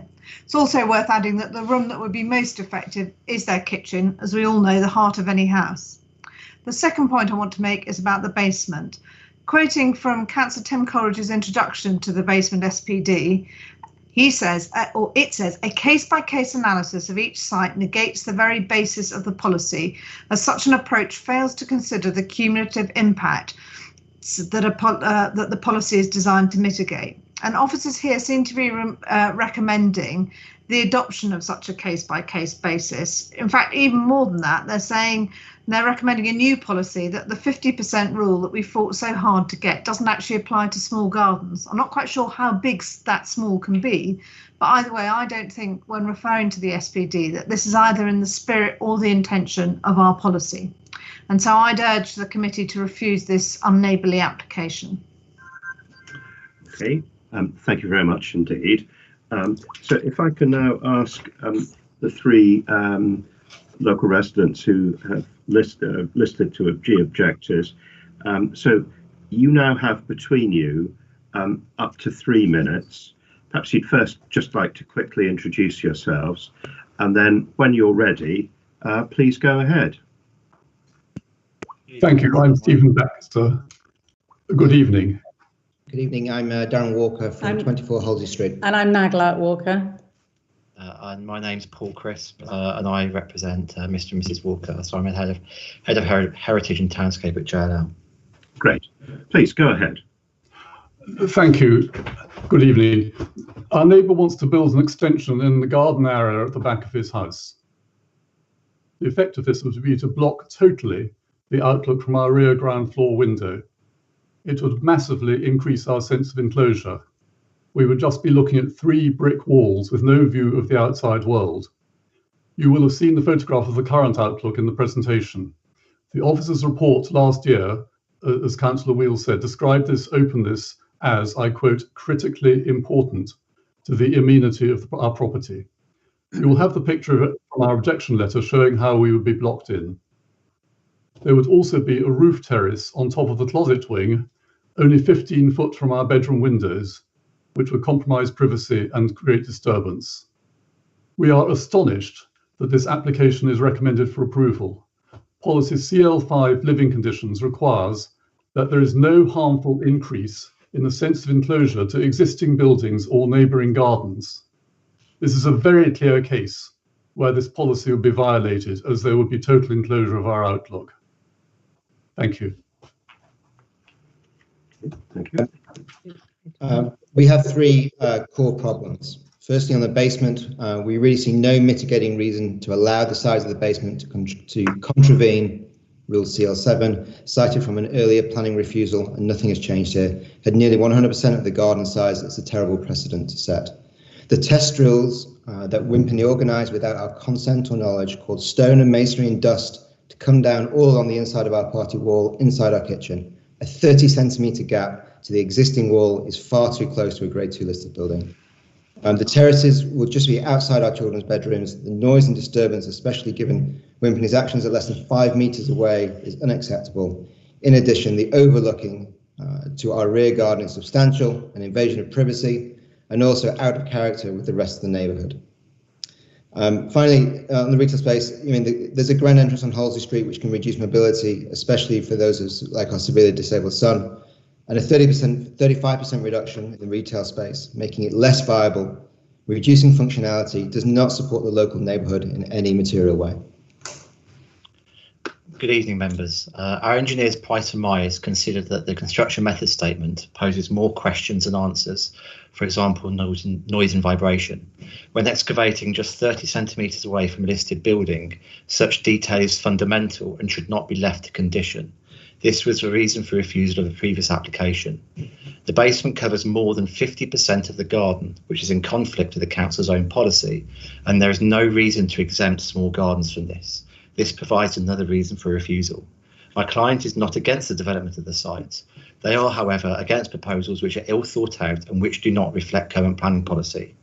On this basis, we ask that you respect your local plan and refuse these proposals on the basis of the impact of the basement, enclosure to neighbouring buildings, impact on conservation area, and loss of retail floor space.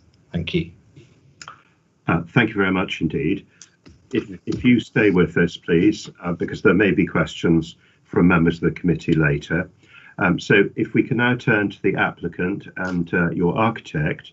So in similar fashion, if you'd just like to introduce yourselves, and then when you're ready, you have the same time. So in this case, it's up to 5 minutes shared between you. So please go ahead when you're ready. Hello, good evening, and thank you for inviting us here this evening, Mr. Chairman and members. My name is Sue Wimpey, and I speak on behalf of my disabled son, George. George was involved in a near-fatal road traffic accident. He was struck by a car travelling 50 miles an hour.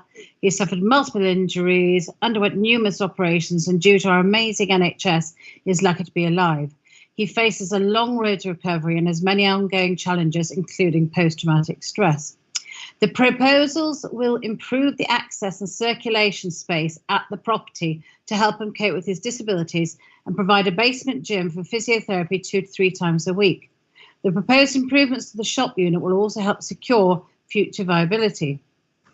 Due to the delays in obtaining planning permission, the shop remains boarded up, which is unsightly and not conducive to the otherwise pleasant street scene. This is our 4th application. 2 were withdrawn, with 1 refused in August 2019.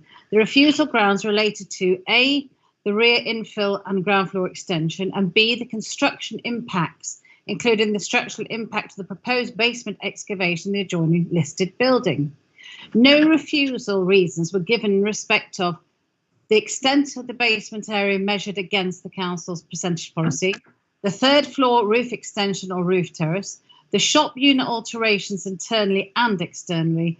The Halsey Street elevation originally had a door which the previous owner blocked up. Thus, to address the reasons for the previous refusal, we have worked closely with the principal planning officer and have made the following changes to address concerns.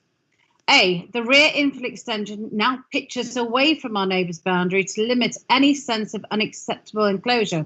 Our daylight sunlight assessment identifies no unacceptable harm to the living conditions of 16 Milner Street, judged against the BRE guidelines sufficient to warrant refusal. B, our application now incorporates a basement separation gap to the listed building, 24 Halsey Street. We have also appointed the same structural engineers as used by 24 Halsey Street for their much larger listed building garden basement permitted in 2013. So we don't understand why the owner of 24 Halsey Street is critical of our choice of engineer. The engineering practice is fully familiar with the structure of the adjacent listed building and its relationship with our property. C, the complaint about the view from 16 Milner Street is somewhat invalid, as this view is from a non-habitable room from the raised ground floor. The owner has installed a high fence which restricts the view more than the proposed extension. My son and his wife have complied with all the requests and reduced their design again and again, but all they want to do is create a beautiful, cosy home so they can have a family and be part of the local community.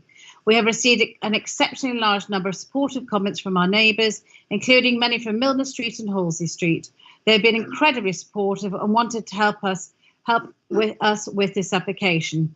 The principal planning officer has deemed the application acceptable and has recommended the application for approval. And I would recommend that we should take the advice of the people we employ to carry out that particular occupation and also our community. I therefore hope you will approve the application tonight in accordance with the recommendations before you.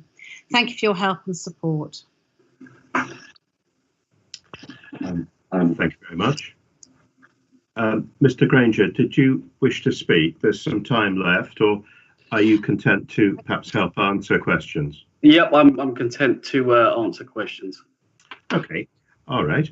Well, thank you very much indeed. So, colleagues, Dorrie, do you want to go first? Thank you. I suppose I've probably got 2 or 3 questions, but I'll just take them one at a time and let other people ask their questions too. Yes, I'm asking my thoughts. I suppose the first question is to Mr. Baxter, and what he says to the, it's written to the objection about his big fence and the fact that the room, which does appear to be severely blocked, as shown in that picture that he submitted, that is actually not a habitable room. Perhaps if Mr. Baxter, as a main objector, would like to comment on that. Yeah. Yes, I'd very gladly answer this. There's a completely two completely untrue statements that have been made. First of all, the kitchen is not non-habitable. It is our kitchen, which is used many times every day, starting with first thing in the morning. We see that view frequently every day. Secondly, all this business about installing a high fence is complete nonsense. The fence has been there for 30 years. The applicant only moved into the next door house 2 years ago. There was an occasion last year when he took down part of the fence without consulting me, and we put it up again. And that's all that's happened. And the fence is exactly the same height as it's always been. And so just those don't you know, those 2 points are just nonsense. 4.2 metres off the ground. It's the way it's always been. Doesn't matter. It's still 4.2 metres. Um, You want light, I'm but sorry, you've got 4.2 metres.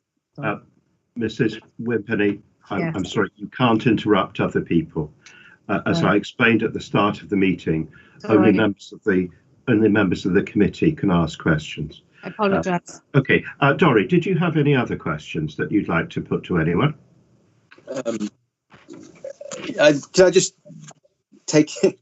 let someone else say something? Because I will probably have one, but I just want to marshal my thoughts. But Okay. I have an question for the officer. You know, later on I've got a question for the Oh, officer. okay, I understand. Anyone else like to put any questions? Mo, Councillor Badger. Chair, thank you. Yes. This question for both parties.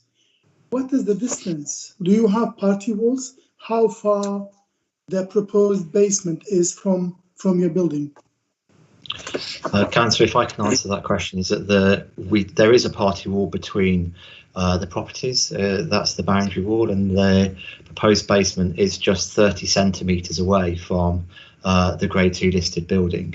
There have already been some child excavations taken place, which, as Mr. Walker highlighted, did lead to dust and debris falling within the Halsey Street property itself. So do you think if there are other means of excavation, do you think that might help?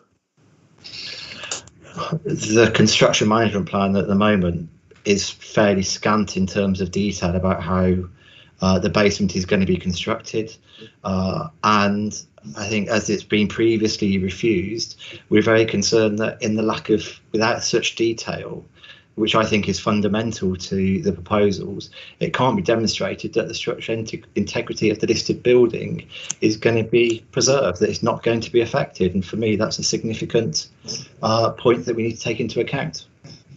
Hi there. Can I interject there? Sorry, we carried out this construction method study with regards to green structural engineering, and within the report it does say that the existing foundation for the listed building will be protected, and it's within that report. Okay, all right, thank you.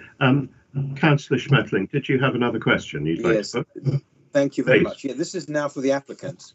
Uh-huh. Well, two things. One is in the application, it talks about a minor reduction to the shop area, but I didn't think 34% is minor. You know, I'm just wondering why the word minor was inserted when it clearly isn't, and you heard what an objector said to that. And the second question: what is your view of the view that Mr. Baxter will lose, and the light he will lose is made absolutely clear in the picture, and it's not a bathroom, for example, or a toilet where you spend very little time. And what is your comment on those 2 points? Thank you very much. On the first point, we have created a gym in the basement. We have to have some space for that. If we had it on the first floor or the top floor, you've got to get the equipment up there, but also the first people to complain would be the Baxters at 16, because we don't want the noise of a machine or walking machine or running machine or any music. It's in the basement. And so that is why we need it for physiotherapy and other treatments. The no decrease, sorry, which was the next thing? What the second question was, sorry. It was about the reduction in the area of the shop. First, unfortunately, the photograph that is taken from 16 Milner Street, looking across, isn't taken from the ground floor. If it was taken from the ground floor, which they said it was, you would actually hit the fence. There's a 4.2 drop from the base of his house to the garden. He's got a wall, then he's got another huge fence on top. It's over 4 meters. So if he was so worried about his light, why has he got that huge fence up?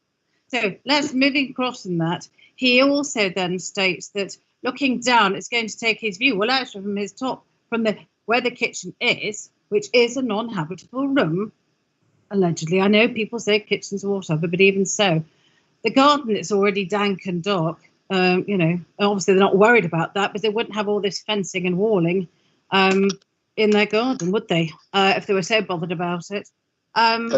Actually, also the picture they're showing, the drawing where it's filled in is incorrect. According to our architects, according to our planning experts, what they have shown is incorrect on the photographs.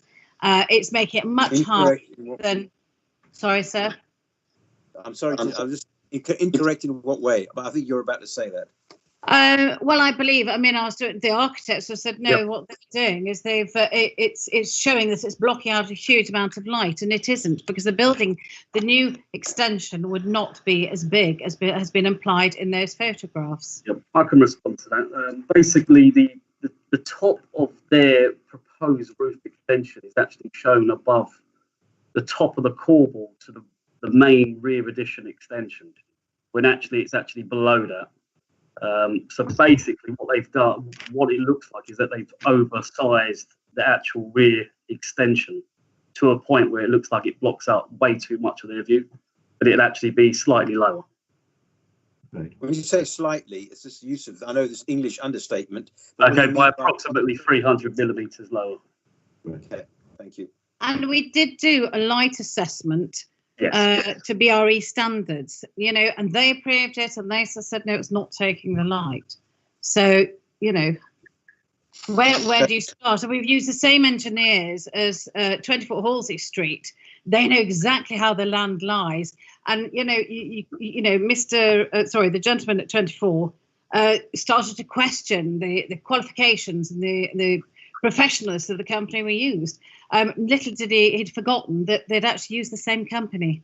So I'm afraid the engineers know exactly their house and our house and how the lay of the land is. We couldn't get more precise, could we? Okay, thank you very much for that.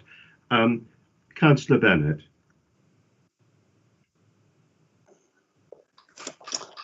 Thank you, Chair. Just a quick question for Mr. Baxter, because this sort of sense of enclosure is something which has gone back and forth a bit, and I'm just want to be clear. The picture we saw facing out to Halsey Street that you provided, and then in our pack, I don't think we've seen in the presentation, but in our pack it's got the sort of red boxed out area, which you say will sort of represent how enclosed you are. Where is that picture taken from? Right. I'd answer that very clearly. What we've just heard from the other side is again untrue. It is taken from the ground floor, absolutely definitely. And if you want, the only other person present here who's seen that is Councillor Wheel, who will verify for you the picture is as shown from the ground floor. The other point I would say is that the upper ground floor, is that? No, it is more or less, it is at the ground floor. You go in through the front door, up the doorstep. It is no higher than the hallway when you walk in through the front door. Okay, but the garden is lower than the ground floor, is that right? One of the reasons for, let's go back to the fence, one of the reasons for needing the fence there is our garden is actually lower than street level. So if the fence were removed, it would be a complete security risk. People could just jump down into our garden. The other thing I would say is that if you look at the diagrams, this wasn't clear in the first lot of diagrams, which are actually wrong, but the corrected diagrams show that the level of the roof in this proposed extension is well above eye level around the middle of the kitchen window. So you're just going to get enclosure all the way around. You're not going to be able to see over that roof. And the other thing I would say is that the views, I think I put this in my letter sent a few days ago, the views of the extension as seen from the garden, there's this now going over the garden rather than rather than from the kitchen, are actually wrong because they don't show the garden levels at all. There's still a mistake in the application, despite the numerous mistakes all over the place that we've been pointing out throughout the last few months as this application has gone through. Yeah, understood. But just to sum up then on my original question, that picture's taken from your kitchen on the ground floor. Very which much. is above the level of the garden. Okay. Yeah. And you know, the other side, they haven't been into that room. They can't. You know. Anyway, sorry. Okay. I'll answer Wheel if you have any doubt. May I make a statement? If one was so bothered about light, why would one have a 4-point? No, I'm sorry. You can't come back and question Mr. Baxter. I'm sorry, you're not allowed to do that under the rules. Actually, I'd like to follow up Councillor Bennett's question to Mr. Baxter. Actually, if we go back in your, as you say, it's in your representation. There's this quite dramatic. It's in our council. It's in our packs that shows in red, blocked out with going up to, well, it shows the mansard on the opposite side of Halsey Street being obscured, so only chimneys. And I'm just looking at that image, Mr. Baxter. Surely that must be taken from very down, quite right down in your garden, in order to get that elevation, to get those angles. No, not at all. Right. No, the photograph was taken from inside our kitchen, standing at the window. Right. Yeah, and the mock-up similarly is just using that. This is taken 100% from inside the house. I don't actually understand what your worry is. I don't understand the way why you think it's different from that. Well, it was very early on Sunday morning. I drove across and I had a look at the buildings from the street, and clearly the rear of Milner Street properties are very close against the flank wall of 24 Halsey Street. So the distances, I agree, are quite small. But I'm just trying to understand the representations that you and obviously other objectors have made. So you're saying that that's from your kitchen window? Exactly, 100%. All right. And standing at normal height, I wasn't bending down or standing on a stool or anything. It was exactly at the height, at eye level. And from that view, if you would just see, that's what I'm saying, is from that view you would just see 3 brick walls, and you know, as opposed to being able to see out into the outside world. So it would totally change our view into be a miserable sort of dark well we would look into. Yes. So yes, as you look to the left, you would see something rather than looking through a gap between the end of the terrace. Instead, you would be looking from your kitchen. You'd be looking at a wall. Is what you're saying? Yeah. Okay. Thank you very much. I just wanted to make certain I'd understood that. Councillor Woodger. Hi. It's a question for the objector, which is there any amendment or condition you would put on the application if you could? No, I think it's just the whole thing is just completely beyond the pale, completely unacceptable. So it's completely in breach of policy CL5, and it's completely in breach of policy CL7. So I don't see how the thing can be redeemed. Okay. We also have, well, Councillor. Sorry.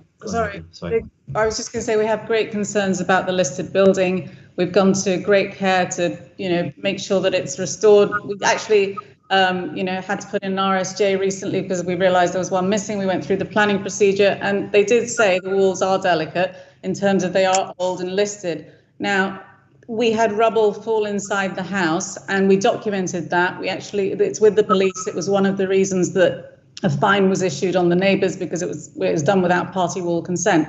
We have genuine concerns about the integrity of our grade 2 listed building, and we're worried about excavation so close to it that we just don't know what will happen. And just on that point again, Councillor, I think is that yes, I accept is obviously that there is a condition which is being suggested for the detail in terms of the construction management plan, but in this instance, where we're so close and the excavations are taking place so close to a grade 2 listed building, that detail is fundamental to the acceptability of these proposals. Is that we've seen what's happened at Durham Place with buildings that have collapsed due to inappropriate excavation work. And here that detail has to be shown and has to be detailed at the front to be able to show there's an acceptable impact. And one of our very early comments was to highlight that the construction method statement didn't even accept or didn't even appreciate that number 24 Houses Street was indeed grade 2 listed. It said very early on in other applications that the building was not listed, which shows a fundamental misunderstanding of the construction method statement. And then for the applicant, are there any conditions you would be prepared to add to your application to mitigate any of these concerns? Oh, sorry. I beg your pardon. Sorry. I was just going to say there's no party wall agreements required for trial hills.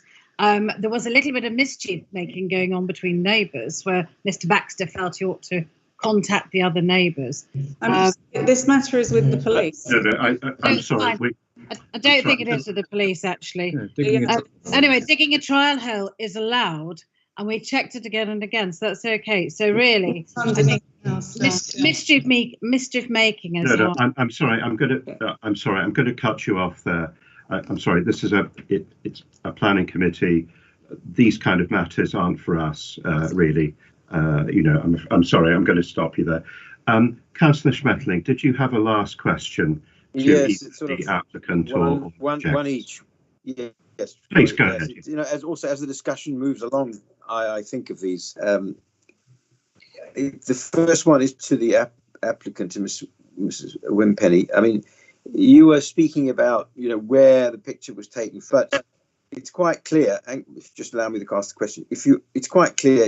At least it looks like to me from the two images that Mr. Baxter produced. One is of the gap, what he can see. The other one is what the proposed potential barrier is. And I don't see where this fence is. I don't see what the relevance of the fence is regarding this view. So that's the question to you. Right. I'm not quite sure what that question is, apart from the fact there is, from the base of their garden, there is a couple of metered wall. Then there is a couple of meters above yet again, so it's 4 meters from the base of their garden. So our house, the basement of our house, the windows, we are in the darkness. It's like being a troll. We have that as a bedroom in the basement, and we're the ones that are having the light taken away by this huge fence. Now, the fence originally did come down this year due to a burglar having a poking around, and it came loose, and it was replaced about 3 months later. So we have a video of it, actually. We have a video somewhere. I know, but sorry, Mrs. Wimpenny, that's not answering. Sorry, Mrs. Wimpenny, I'm sorry, that's not answering the question. The question is, there's a picture there of a view of a gap which gives some light and relief, and then there's a picture of what is considered to be the blocking of the light. I don't see any 4-meter fence in there. All I see is a view which is potentially blocked. And that's what I would like to have your comment on. The rest of it is a separate matter. Well, there's no fence in this picture. Well, according to our architects, according to our architects, they say that it's taking far too. They've taken blacked out, redded out, or what do you want to call it, blocked out too much light and made the extension bigger than it actually is for today's meeting and what. Okay, thank you. Could I now ask quickly, Mr. Baxter? I mean, I'd like to follow on from Councillor Woodger's question and maybe put it a bit more, underline it as it were. If we were minded to grant this application, what condition would you like to see which would make it a bit more palatable? I think that's the best way of putting it. Well, I think first of all, say yes, nothing would be remotely palatable. I mean, the only condition I could suggest, which is a very, very, very minor one, would be actually to not to allow this closet wing roof to be used as a roof terrace, which I think actually in itself sets a very bad precedent. If every closet wing there are thousands and thousands of closet wings in this area of London, and if every closet wing could be used as a roof terrace, that would be bad. But that would do absolutely nothing to, or minimal amounts to allay the massive concerns that we have about this. And you feel comfortable that this blockage that you're showing, and as Mrs. Wimpenny suggested, and she said it before also, that it's actually too high. It's exaggerating the effect of. Well, that's just not true. Another statement, I might say. First of all, if you look at the corrected drawings, the level of the roof is the level of the extension is clearly considerably higher than the level of anybody standing in that window. The other way of looking at it is, which there may not be time to do, but if you look at it from that view of the garden, and you can see that the kitchen window you can see just over the fence, looking the other way. And if you obviously build near that fence, you're obviously going to block it out completely. So just as you can't see the kitchen window from the Halsey Street from the kitchen window, you wouldn't be able to see the kitchen window from Halsey Street. It works both ways, and it's a symmetrical question. Thank you. Okay, so it's without doubt. I was going to say, right, our architects would also say it's not been verified. Your colouring in of the red has not been verified. Yeah. Well, even if it's very slightly wrong, it's absolutely completely unacceptable, I would say. Can I just mention something? The alterations to the drawings were on the advice of the principal planning officer, and he's recommended everything for approval. The daylight sunlight. You mentioned that before. Yes. As I've said. But the daylight sunlight study did prove that there was no. So I'm sorry. I'm going to have to stop you, colleagues. Are there any final questions that anyone would like to put? Okay. All right. Very good. The officers. The officers. In that case, thank you very much, everyone who's spoken, including Councillor Wheel as well. Thank you very much indeed. So we now move on to a different part of the discussion, which is simply members of the committee asking any points that they'd like to put to officers. I'd actually like to go first, if I may. Can I just ask Fiona Ray a couple of things, actually. First of all, this application follows a scheme that was refused. Okay. Yes. And I just wanted to clarify matters about the shop, rearranging the shop, putting a door in the side of the building, also having a terrace up at the top of the closet wing. Am I right in saying that all of those things were part of the previous application, but did not form a reason for refusal? Can I just clarify that, first of all? Yeah, that's a perfect summary. So okay. The two key issues relate to the impact on 16 Milner Street and the proposed basement information and subsequently design as it's changed. Right. Okay. All right. So in other words, if we just take the narrow issue of the terrace up at the top of the closet wing, I can easily see that if I was a neighbour, I might not be terribly happy about being able to see the top of somebody who was standing on that terrace. But that's something that it was not a reason for refusal previously, and that's something that we have to properly bear in mind. Okay, is that correct? Yeah. Yeah, that's correct. The only suggestion I could make is details of a privacy screen could be secured by condition. All right. If we wanted to go down there, we could do that. The second issue, and this is one that Councillor Wheel raised, is this question about the basement policy CL7. Now, obviously, in this particular case, the actual paved area, which I think it's an area which, many years ago, I guess an original 1960s Mini probably could have been parked there, but I suspect a modern car probably couldn't. Okay. Now, in the refused scheme, that wasn't excavated, was it? Whereas now it's proposed that it is, and is that a roof? That's a roof light, is it? That's proposed there in the middle of the screen. So the previous scheme left an open void area. So if you look at the right-hand image, you can see that the yoga area, which is the sort of two blocks, if you like, that remains the same. But that's now been extended, so there's a greater amount of floor space created. And in the previous, there was a courtyard retained.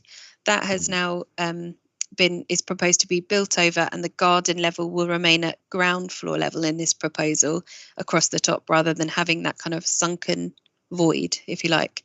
So there's a greater degree of floor space being created when compared to the refused scheme. Right.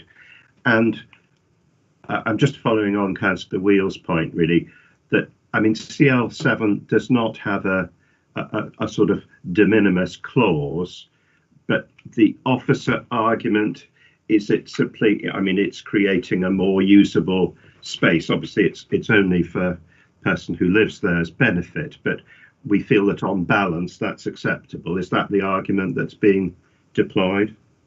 Yes, yeah. I mean, officers acknowledge that it does breach the 50%, and we've addressed that in the report, but we've taken an on-balance view on that particular point. Okay. And then the final point I'd like to raise with you, and which I think, personally, I feel is probably the central issue, and that's one of a sense of enclosure. If we were to decide that there was an excessive sense of enclosure. Can we just go back to the rear elevation drawings, please? Do you mind? Yeah, no, absolutely. I think it's helpful to have a look at this. Okay. Yes. All right. So, okay. So the existing on the left there. So at the moment we see there's a kind of a boundary wall which comes up. Now, is that the one that is the wall which then has the sort of trellis on top of it?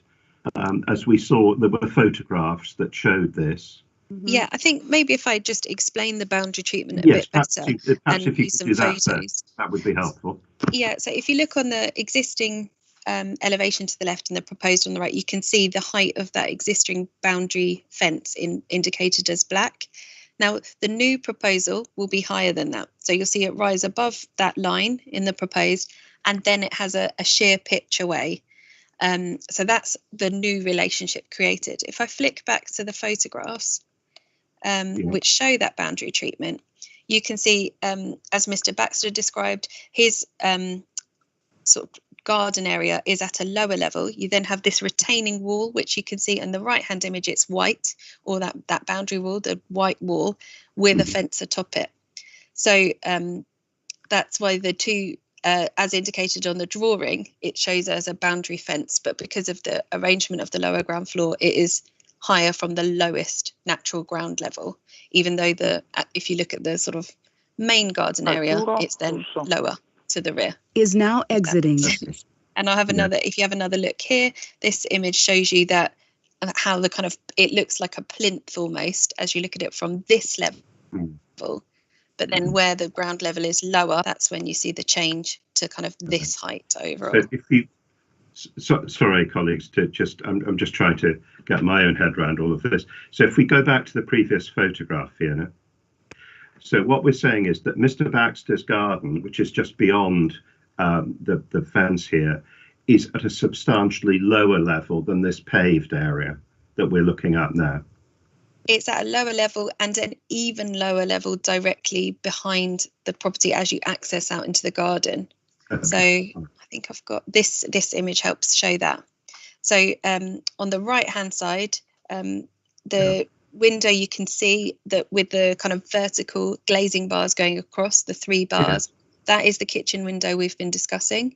Yes. And the one below that, that's the basement level window, and that's where the ground level is at its lowest point, and then it goes up to a higher level towards the rear, but still lower than 18 Milner Street. Okay. And if we could I just ask there what I'm looking, I'm sorry, Chair. I wonder what I'm looking at. I just want to have clarity of what we're looking at.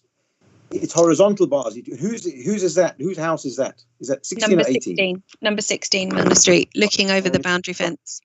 Right, and the horizontal glazing bars, you said vertical, I think. Did you mean horizontal? Sorry, did I say apologies? Horizontal, yes. So apologies, that is the kitchen. That's the kitchen under discussion, which we... Right. Yeah. Okay. Okay, because in fact, this is also addressing the question. Sorry, Chair. Thank you very much. Okay. No, I think slip of the tongue by Fiona there. So, Fiona, if I can just go back to the rear elevation drawings, please. There we are. All right. So here we see, so here we see the at number 16, the kitchen window with its horizontal glazing bars. Yep. Okay, and we see that now the new proposed infill extension, it comes, I suppose it's about 2/3, 3/4 of the way up the kitchen window, and then it's sort of chamfered off, and that is just a Juliet balcony that we're seeing there. Yes. Is that right? Yes, that's correct. So there'll be a kind of a long flat roof adjoining it. Good. And my final question. Do we have a plan that shows how far that proposed infill extension comes out in relation to the existing closet wing? Yes, I think we do. We can find that.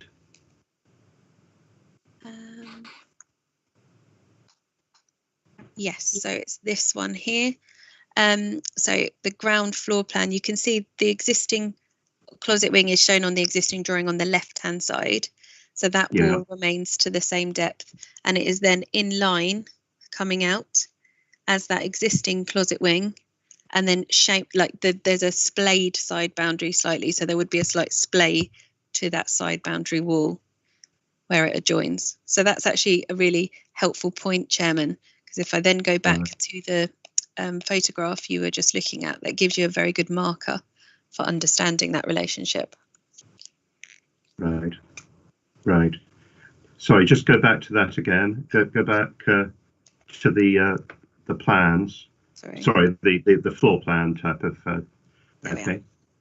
So if you look at the central one, is the proposed. Yeah. Okay. Right. Okay. And then up above that, at first floor level, presumably. Okay, so that's all right. So that's in the middle. That sort of kind of grey filled in sort of that's basically a flat roof. Yes. And then the Juliet balcony, because it's ornamental, it's on this scale, it's hard even to see it. It's just basically it's standing in front of what looks like a door that you can open up, but it's almost no depth. Is that right? Yes. Yeah, that's it. Almost no depth. There's a note on the drawing to confirm that, and a condition relating to the flat roof. No, that's fine. Okay, well, thank you so much. Sorry, colleagues, to take up a lot of time there. Mo, would you like to go next? Thank you, Chairman. Yes. Well, as you all feel that this is a very tough case, and being refused before, we have objectors, and at the same time, we need to balance rights of applicants and objectors. I'm asking officers now, what conditions can we interpret objectors' concerns into conditions and try to find a way in the middle? I can't see a resolution using conditions, unfortunately, because I think Mr. Baxter's concerns relate to the principle of an extension of that size and siting along the boundary. And I think Mr. Walker's objections relate to the principle of the basement and the proximity. So we couldn't change the sort of dimensions of this proposal via condition. Even ones relating to prohibiting the roof terrace completely on the top of the closet wing, given the previous planning history, I don't think we can do that either. So the only thing I can think of in light of all the discussion that I've heard would be to add a condition for details of a privacy screen on the terrace on the top of the closet wing, but I don't think that would overcome the objections, unfortunately. Okay, can I ask another question about listed buildings? We have a basement and we have a neighboring listed 2 buildings. Do you think your recommendation is in compliance in preserving listed 2 buildings? And what are the rules around it? Yeah, we do not allow any excavation under listed buildings themselves. So any permission for a basement wouldn't be able to go underneath. And we try and discourage anyone underpinning any listed buildings for the same reason. So this one is set away from that, so it complies with that part of the policy relating to not going underneath a listed building. And we have a construction method statement that complies with what we need it to for the purposes of a planning application. There are a lot of stages to come if planning permission is granted relating to building regulations, party wall agreements and so on. And what we are doing is we're seeking to get as much information as we can so that we can confidently say it can be done whilst securing the structural stability of that neighbouring property. And we're happy with the information submitted now, the revised information when compared to the previous refusal, which is why we are moving to approve as officers. Okay, thank you. Okay, thank you. Dorry, and then Tom. Dorry. Thanks. Yes, this picture, the drawing you've got up now, actually, having looked at it closely and follow the discussion, explanation to Councillor Husband, which was actually very useful. As I mentioned, this is most related to my main question. So if you look at this, the extension, this thing sticking out the back, to put it in very layman's terms, there's the wall on the left, it's sloping down from the Juliet balcony, yes? Yes. Now, the front of it, the end, first of all, what is the horizontal extension of that? How far does it stick out? The existing closet wing depth. No, that new thing. Sorry. I think the new. If you go back to that drawing that you had. Sorry. That one. Yeah. It looks like it's there's a wall coming forward. It looks like it. Is that what am I seeing it correctly? There's something it's got an arrow pointing to it. I can't read it because it's not sharp when you expand it. Below the Juliet, what am I looking? Below the Juliet balcony, it looks like there's something coming forward. Yeah, that's where the extension's proposed. That's directly underneath that Juliet balcony is an infill extension going the entire way down. Right. So what is the horizontal protrusion from the existing wall, the wall where 16 Milner Street is, for example? How far is that sticking out? 2 meters, 3 meters? No, it's to the exact same depth. I'll just look at the drawings now, but it's probably by eye good to give you a photograph showing, because it goes to the exact same depth as that closet wing. Okay. This is probably the best way to show you. So if you look at, it's going to line up with the back wall of that closet wing, as you can see. So the original rear wall of the house, so how far back it goes, you can see sort of at roof level, there's a parapet line that runs, and then you can see the closet wing. That might be the best way of seeing it. But is that 1 meter, 2 meters? Sorry, can I just say that's wrong? Oh, sorry. Sorry, that's wrong. And sorry. See if I can get the measurement. The office, I'm afraid you can't. Yeah, it's I'm sorry. Can you not all speak at once? Let's wait. I think Fiona Ray, you're trying to. Yeah, I'm sorry. It's difficult. It's difficult to just get the exact measurement at the time of the presentation. But I'm looking. Okay, great. Because if you, in the meantime, just go back to that drawing. That was really helpful, actually. Once I got to get grips with it. The drawing. Oh, you're trying to find the measurement. Okay, if you want to find this drawing, this drawing you're talking about going back to? No, these are photographs. I can see photographs. No, the drawing you showed where you saw the Juliet balcony. And it's coming back. Sorry, there's a delay. It should get there shortly. I'm just looking for the exact measurement. I may actually be able to show you better how deep it is. I'm going to struggle to get an exact measurement for you. But let me show you here. Right, because what I'm just going to show you here, Councillor Schmetterling. If it's up on your screen, there should be the first floor plan. I think this is the best way to show it. And on the first floor, plan, in the central, if you look at the middle plan, you can see that existing closet wing out in like a solid grey, and beyond that it says it has another offshot, and that says flat roof area. That was in the photograph, you saw kind of a green covering on it. So that is the existing. Now the new extension runs the entire length of that.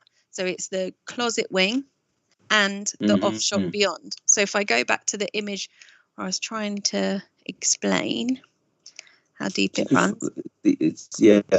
Yeah, there we are. Yeah. Sorry, I'm just going back to the Okay. to this one. So it's the entire like infill area. So it's the closet wing as you see it beyond the main back wall of the house and that offshot. So it runs that the whole way down from there to the back. But I'm not sure I have the perfect No, photo. but the point is, the point is that you've got the if you take 16's wall, back wall, where that kitchen window is with the horizontal bars. Yep. Right. Okay. How far relative to that wall, how far out does this extension stick at that level? To the same depth. To the same depth as the most rearward part of number 18, but I can't. I'm sorry, Drew, I can't get a measurement for you without coming out of the presentation. All right. I can show you. No, okay, well, never mind. Yeah. Okay. I can show you in photographs, so that if you look at that as a marker, that's. Well, what I'm driving. Okay. Well, Ray, what I'm driving at is the front of that sloping extension looks like it's in line with the top glazing bar in that drawing. I was just curious the distance. What I'm driving at is a third glazing bar. In other words, near the top of the window. What I was trying to understand is whether, because we have competing claims as to the blockage shown in red in that photograph. So the extent that the view is blocked, and I can now see the shape of the red match approximately the drawing. So I wouldn't. I think that's a helpful aid. I think that the red image is a very helpful aid in giving you an indication, but it's not a verified view. So it hasn't. I think it should be treated as a helpful aid rather than verified. Because you're looking sideways on the basis of the drawing and and this picture, what you can see out of that window to Wall Street. I mean, is it a reason? As you said, it's an aid, but is it a reasonable representation, or do you think it's over egging the pudding, so to speak, a little bit? It's a bit too high because it's not the full. It is at eye level, perhaps, but third, the top glazing bar. Do you think? That's quite the critical argument we're having here. I mean, it's quite a critical element in this whole discussion, I think, the blocking of the view. I think it's really difficult for me to. I don't want to take away from what is a helpful aid, but I would say it's just not a verified view. So you cannot guarantee that will be the exact thing, and without measuring it and scaling it and using the appropriate equipment, I can't answer that question, unfortunately. I think that has to be that has to be. Could I now move on to Could I move on to my second question, and I think that's the last one of Ms. Ray, is if I take Ms. Schmidt's supporting argument. I mean, it's one example, but it's a good one to me anyway. She says that the officer has initiated changes to the plan, which she thinks have addressed some of the objections, and I'd like to know if perhaps they can be listed. A couple of them can be listed. Within the report, we should have summarised what the changes are. There were, I think, quite a few of them were corrections rather than fundamental changes. But I mean, sorry, I don't have a list of exactly what was changed. Only the application before us. There should be a summary. Oh yeah, sorry. It's in paragraph 4.1 of the report. The application was amended during the application. These amendments removed originally proposed railings to the shop front on Milner Street and removed a terrace and screening atop the proposed side infill extension. So that's a terrace where that Juliet balcony is. There was a terrace there. Right. Okay. Although officers thought that the enclosure sense is still not great. Is still quite substantial, the sense of enclosure. I think in this report you say that. Yeah, absolutely, is a key issue for members to consider this evening, undoubtedly. Okay, thank you very much. Okay, thank you very much. Councillor Bennett.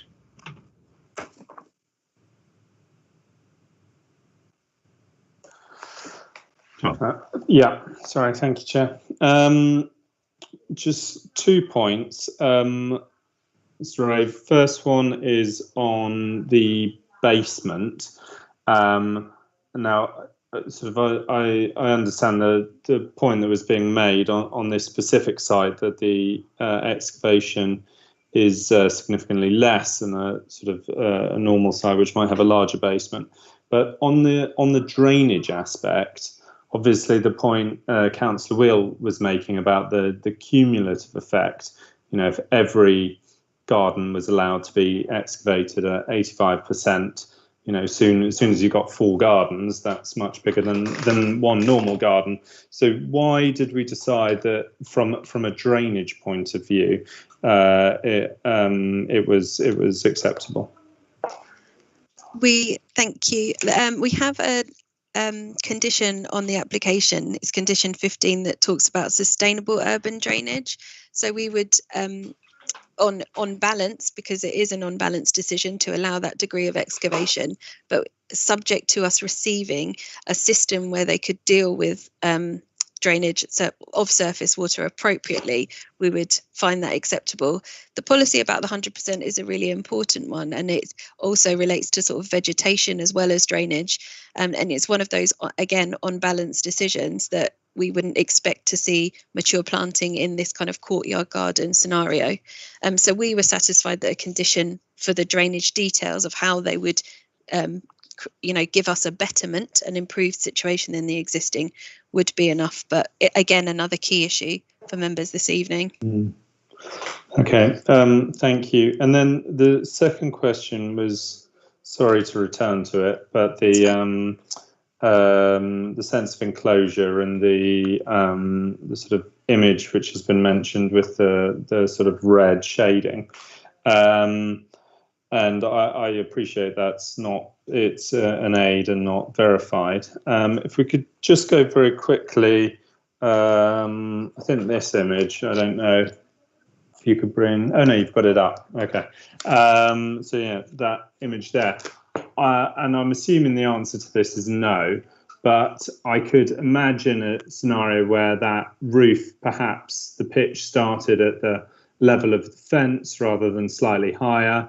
And maybe also from a bird's eye view as well, it was at a slight angle. I could imagine that would make a substantial difference to that sort of red shading image, the amount of view that's been cut off, and could be a compromise. But I'm assuming that would be too much of a change to put that as a condition.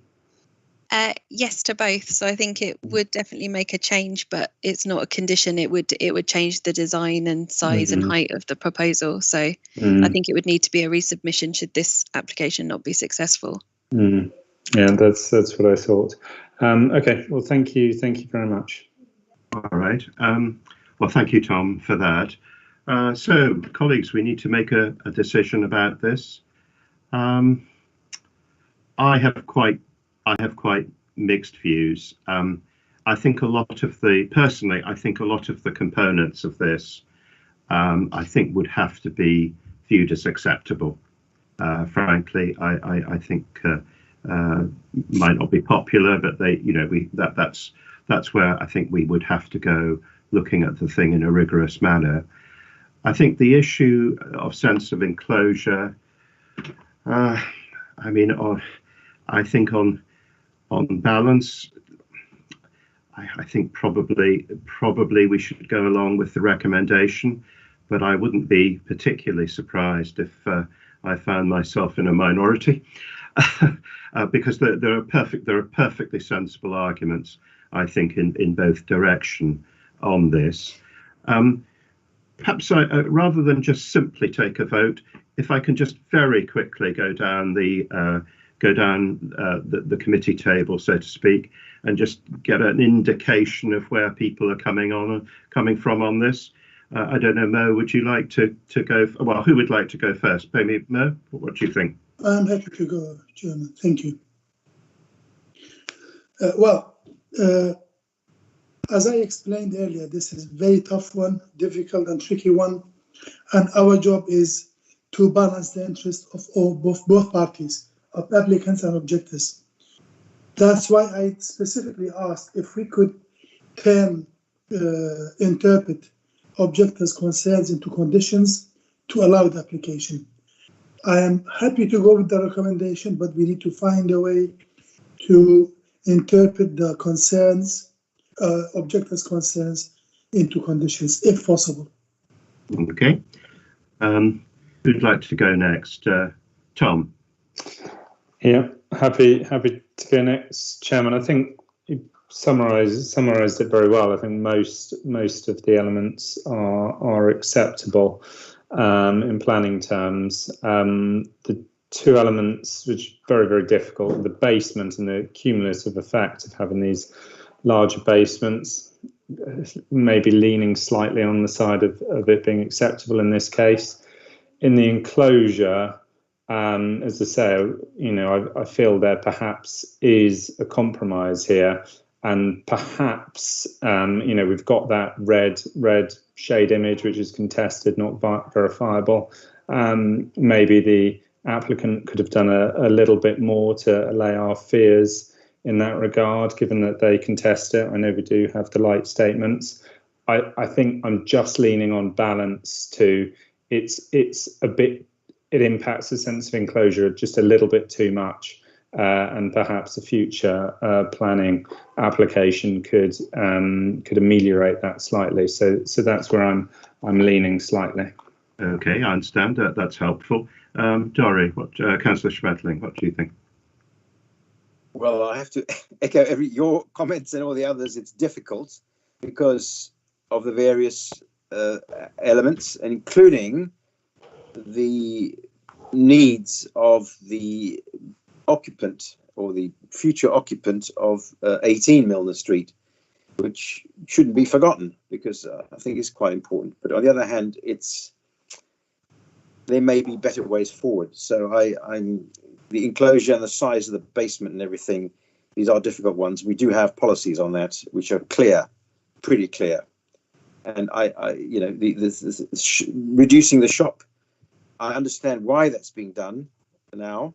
I didn't quite get before, but I do understand it now to do with the potential facilities for the occupant or for the Mrs. Wimpenny, or Mr. Wimpenny, I guess, Junior. But the fact that the applicant, and it's not the first time it's happened, the applicant brushes it off as slight it's not slight. So I have to think about that too. So I think I'm not in the middle. I'm not quite in the middle yet. I'm leaning one way, but can I just? Oh, all right. Okay. All right. All right. Councillor Woodshare, what are your thoughts on this?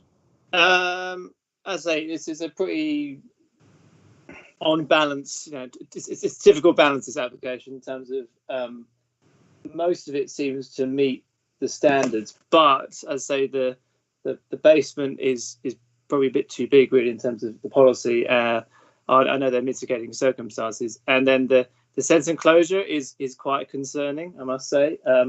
I would prefer, as Councillor Bakhtir said, to mitigate that for a condition, but I don't think that's possible.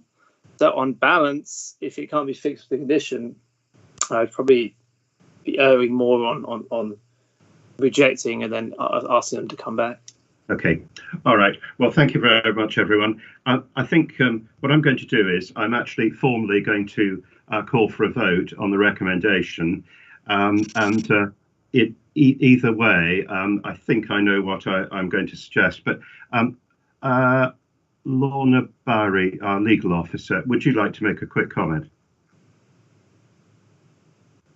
Sorry, just unmuting. Thank you, Chair. It's really just to say, I was going to say, yes, the committee does have to vote on the recommendation first. Yeah.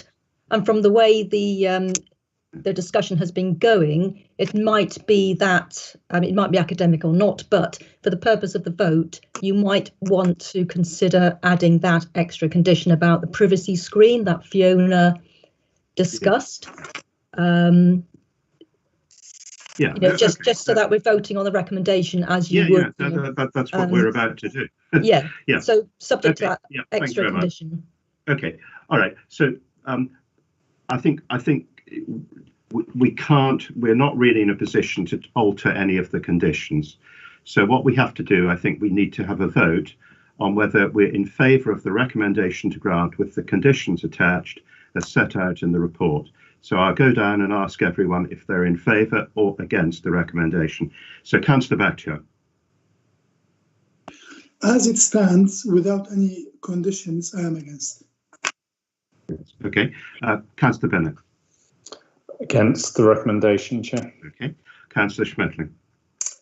Same, against the recommendation. Okay. Reluctantly, but again. Yeah, sorry. Against the recommendation. Okay, Councillor Woodger against. I think on balance, I'm actually in favour, but obviously the recommendation is not adopted. What I would suggest as a way forward, and I hope this is reflecting the long discussion that we've had, I think our recommendation for refusal should be really quite narrowly based. It should be that we feel that it is an excessive sense of enclosure created for the neighbour at number 16 Milner Street. However, I think in practical terms, we feel that the proposed extension is very close to being acceptable. And I think, as various colleagues have said, in practice, if something came back, it could perhaps be very soon, that was slightly reduced in its massing, maybe the roof was altered in some way, that there probably is something not enormously dissimilar from what's in front of us that a future committee might well find acceptable. I think lots of the other objections that have been raised, I think they're either addressed or I don't feel they're strong enough to form part of a reason for refusal. I'm just, if you don't mind, I'm going to check with Fiona Ray and Derek Taylor if they are happy with that quite narrowly drawn reason for refusal. Perhaps if I could ask Fiona or Derek if you'd like to chip in on this. Chairman, Derek Taylor here. Yeah. Yes, I think obviously that the members have had a good discussion about sense of enclosure, and you have explored that from every angle that you can do. I would say that that's obviously a concise reason in itself. But in this instance, the policy that would be applying would be policy CL5, and policy CL5 also includes daylights. So I think as a committee, you'd need to decide whether or not you wanted it purely to be on sense of enclosure, which is one criterion in policy CL5, or whether you'd include daylight as well.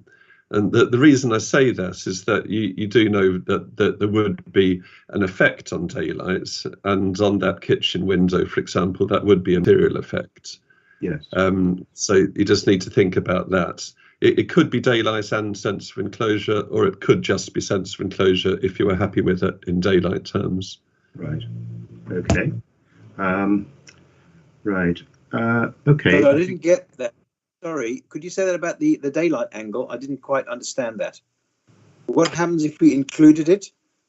Sorry, Councillor. I was essentially giving you two options there. Yeah, Mr. Taylor, I didn't fully understand agreeing that consequence. I was agreeing that sense of enclosure obviously is a concise issue in itself. Yes, but the daylight. But I was pointing out that policy CL5 includes daylight as another one of its criteria. Mm-hmm. And what you do know in this case is that there would be an impact on daylight. Right. So you also know that the impact on the kitchen would be material.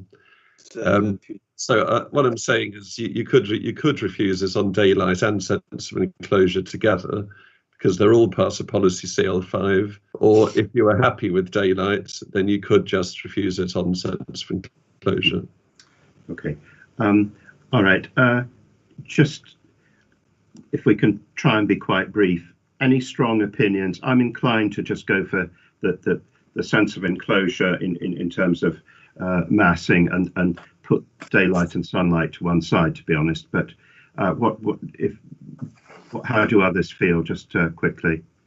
I don't know, Maxwell, Tom, what do you think about this? I think excessive enclosure is the main issue, so I'd agree with that. It is, but I mean, okay, daylight, is it worth going from, do we have measurements? I missed that. Yeah, Dory, I'm just reading back over the report, Okay. and it says, although there would be losses, they do not exceed the thresholds considered acceptable in the BRE guidance. So Okay. I think on that, I think, Dory, on that basis, I think we would be on shaky ground. The thing is, reasons for refusal, I think, have to be quite tightly argued. They agree. need things that really stand up.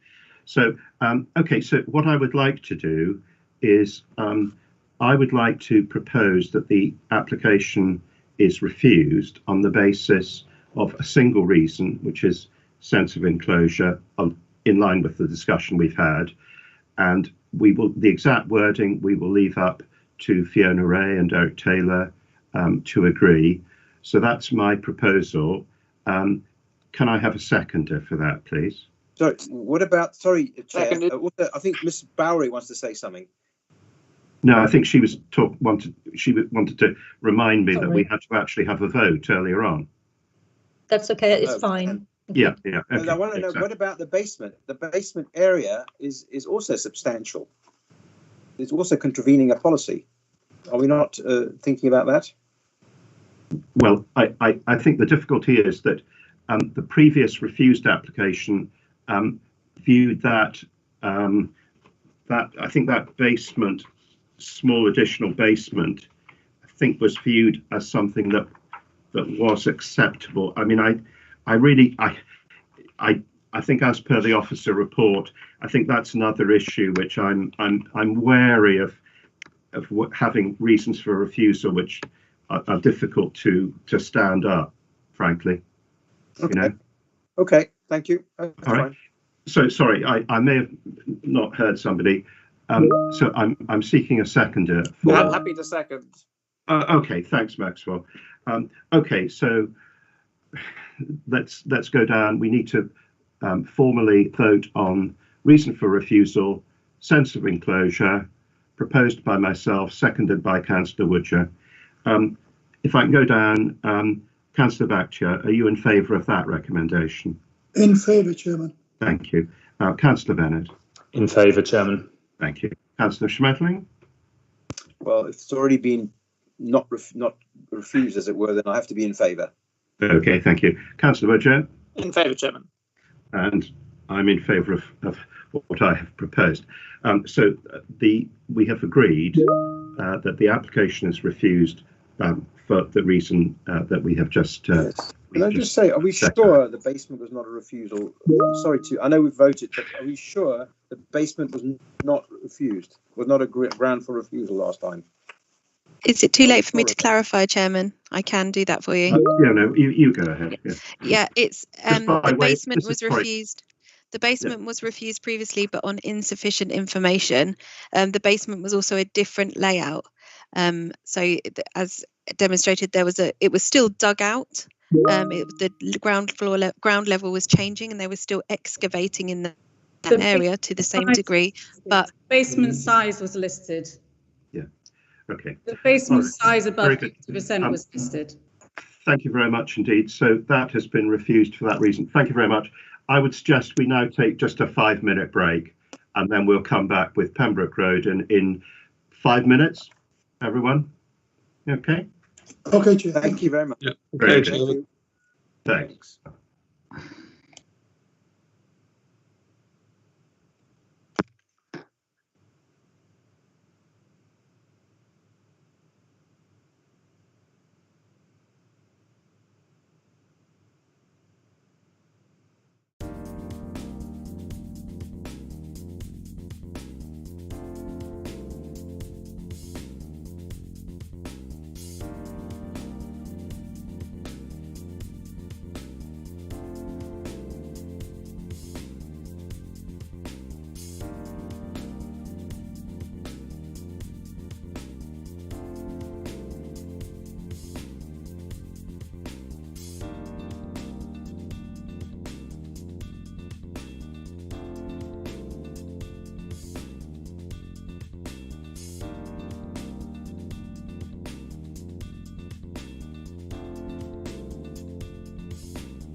Pembroke Road, and I think Ronaldo, you're going to introduce that. So when you're ready, please go ahead. Yes. Thank you, Councillor. So 36 Pembroke Road. This is the property, so it's on the northern side of Pembroke Road within the Edwards Square, Scarsdale and Abingdon Conservation Area. So I would like just to point out the shape of this site, which is tilted to the east towards its rear. So just bear that in mind. This is a photograph of the rear elevation, which was helpfully submitted by one of the adjacent neighbors. And here we can see the main rear elevation. As you can see that photograph, there is a access stairs leading to the garden. This is centrally positioned, and as it stands, the property features a half-width rear extension with a half-width balcony on top of it. So to the front, the proposals seek to replace the garage doors with new glazed doors, and to build a very small infill extension beneath the front entrance porch. So similar works have already been approved elsewhere within the group. Also, there is a change of use of the garage accommodation to additional residential living accommodation. Also has already been accepted elsewhere within the terrace group. Towards the rear is the more let's say contentious. It is basically the proposals seek to create a deeper extension, full width, so as we can see here, and also to reposition the stairs towards the side of the site adjoining number 38 to the west. So the extension would be slightly tilted, which is unusual. However, as I have shown before, the site is tilted to the east, and we thought that was justifiable. On top of that, the extension at lower ground floor level will have will be less exposed. So we didn't think that would have an unacceptable impact on the character and appearance of the conservation area. I will just proceed to the next drawing. So here we can see the extension. It is important to mention that its rear building line will match pretty much the rear building line of the extension already approved at number 38. And now let me just proceed with the next drawing. So the next drawing, we can see at the top the half-width balcony and the centrally positioned stairs, and then at the bottom drawing we can see the deeper extension built and a roof terrace area incorporating within part of the roof and the repositioned stairs in there. We are not satisfied with the size of this terrace and its design as well. So we have recommended a condition number 10, seeking revised details to ensure that the terrace would be compatible with all other terraces within the group. By that, I mean it would be straight, so following the rear building line of the property, and also that it would be not deeper, so as not to enable the placement of tables and chairs, for example. The staircase, we considered it to be acceptable as there is some trellising between the walls adjoining both properties, number 36 and number 38, and also the stairs will be further pushed back towards the rear of the building, meaning that by the time you are going up, you are already turning the stairs and entering the terrace. So also the size of this size and nature of this type of stairs, we don't consider that people would stop in there and would necessarily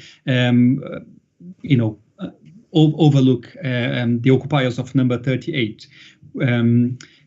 So proceeding, yeah, so that is sorry, I'm mixed up. Yeah. So on top of that, there are some issues with trees, but our arboriculturists have confirmed they are satisfied with the proposals.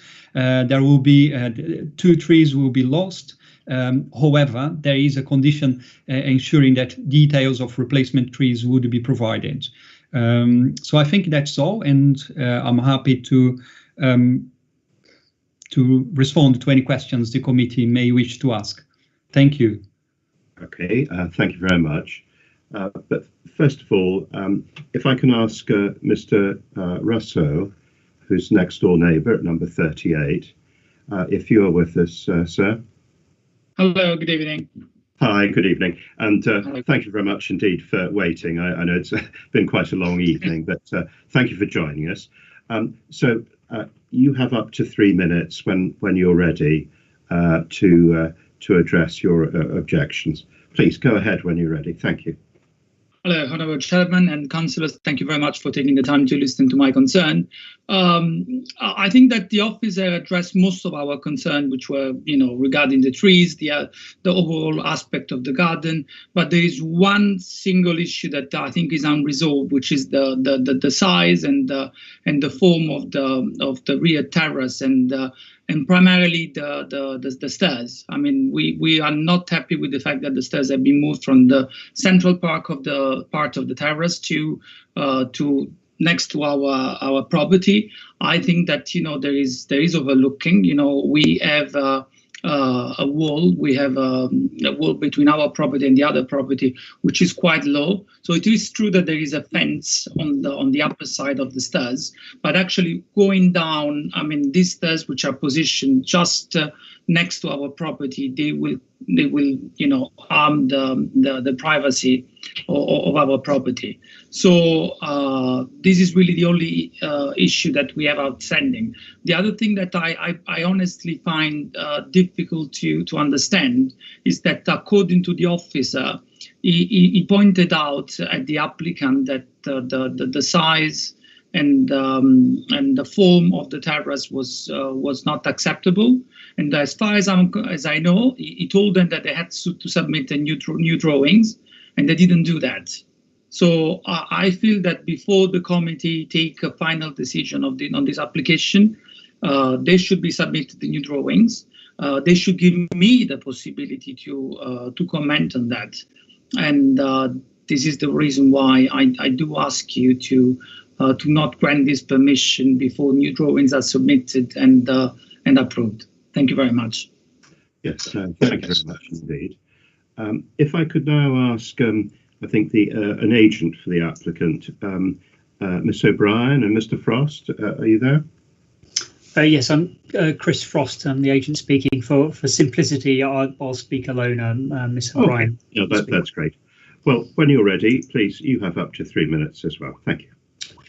Mr. Chairman, members of the committee, my name is Chris Frost of Future Planning and Development. I'm the agent for this application. The proposal seeks permission for a lower ground floor rear extension, a small ground floor front extension, conversion of the garage and some other minor alterations. The application before you has been developed in consultation with the Council's planning, design and tree officers, and we've worked hard with them to produce a scheme that improves the quality of accommodation for the home while preserving the character and appearance of the conservation area. The application proposes to remove 4 ornamental trees from the rear garden.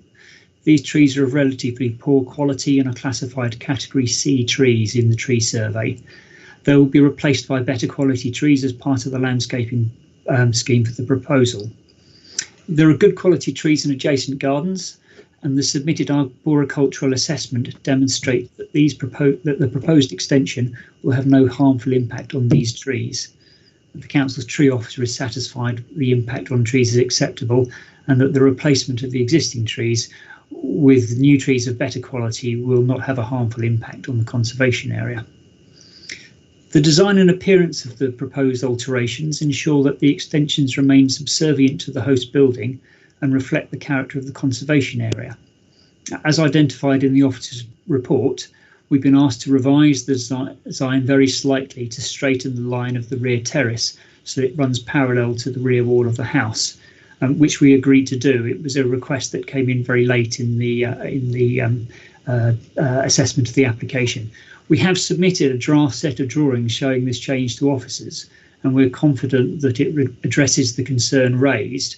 But as it's come through fairly late, it needs to be consulted on, and we will be submitting this small revision for approval as requested under condition 10. Now, the proposals have also been designed to ensure that no harmful impacts arise to neighbouring residents in terms of overlooking or loss of privacy. As you've seen, the house has an existing rear terrace at ground floor level with central steps leading down to the garden. The reprovision of the terrace and stairs will improve privacy for neighbours slightly, as the stairs are set back towards the rear elevation, which eliminates the current ability to glimpse neighbouring gardens from the top steps of the stairs.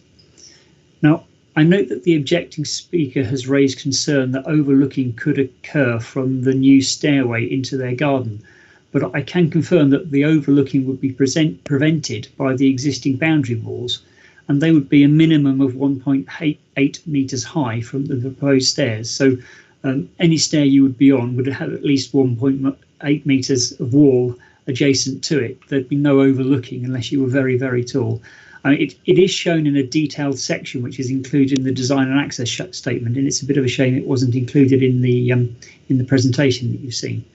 Now, we believe that this is an excellent scheme that will protect both neighbouring amenity and the character and appearance of the conservation area, and we trust that you're able to follow your officer's recommendation to approve this application. Thank you very much, but obviously I'd be happy to take any questions. Time was up there. Okay, thank you very much. Colleagues, anyone like to ask a question? Actually, maybe I can. Councillor Bennett, sorry, I beg pardon. No, you go ahead, Chair. It's fine. No, I just wanted to, with Mr. Rosso, I'm wondering if we can just get the plan, the terrace plan back. Here we go. Yes, there we go. So I just want to make clear, I think, Mr. Rosso, if I've understood this right, and I'll clarify with officers later, that the drawing there, actually condition 10, in fact, would amend that. So the proposed ground floor, it would actually be squared off to be similar to the existing one above. I think that's my understanding. Does that go to some extent to addressing your concern? I mean, it definitely addressed my concern regarding the size of the garden. My issue and my main issue is the stairs, because the boundary wall, we have a fence just next to the stair, but, you know, just a little bit further on, the wall is quite low. I mean, and, you know, I mean, when I show the drawings of the applicant to my architect, he expressed some concern about the accuracy of the measurement provided.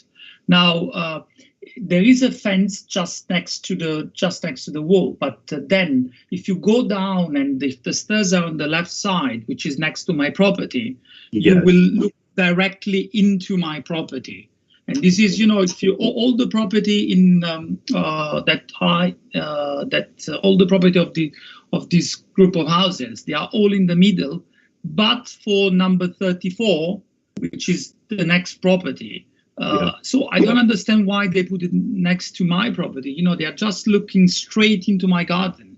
And this is what I've been trying to argue. Yes. Also, the other thing, if I may just add one last piece of information. According to the office, it's not true that this request has been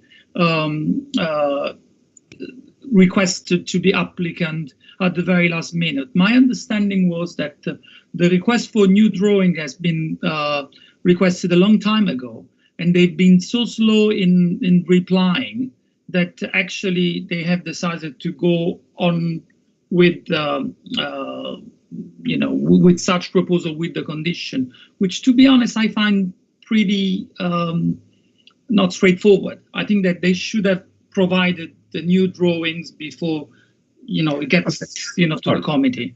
Thank you. Thank you for that. That's okay. That's fair comment. Can I just come back to your point about the stairs?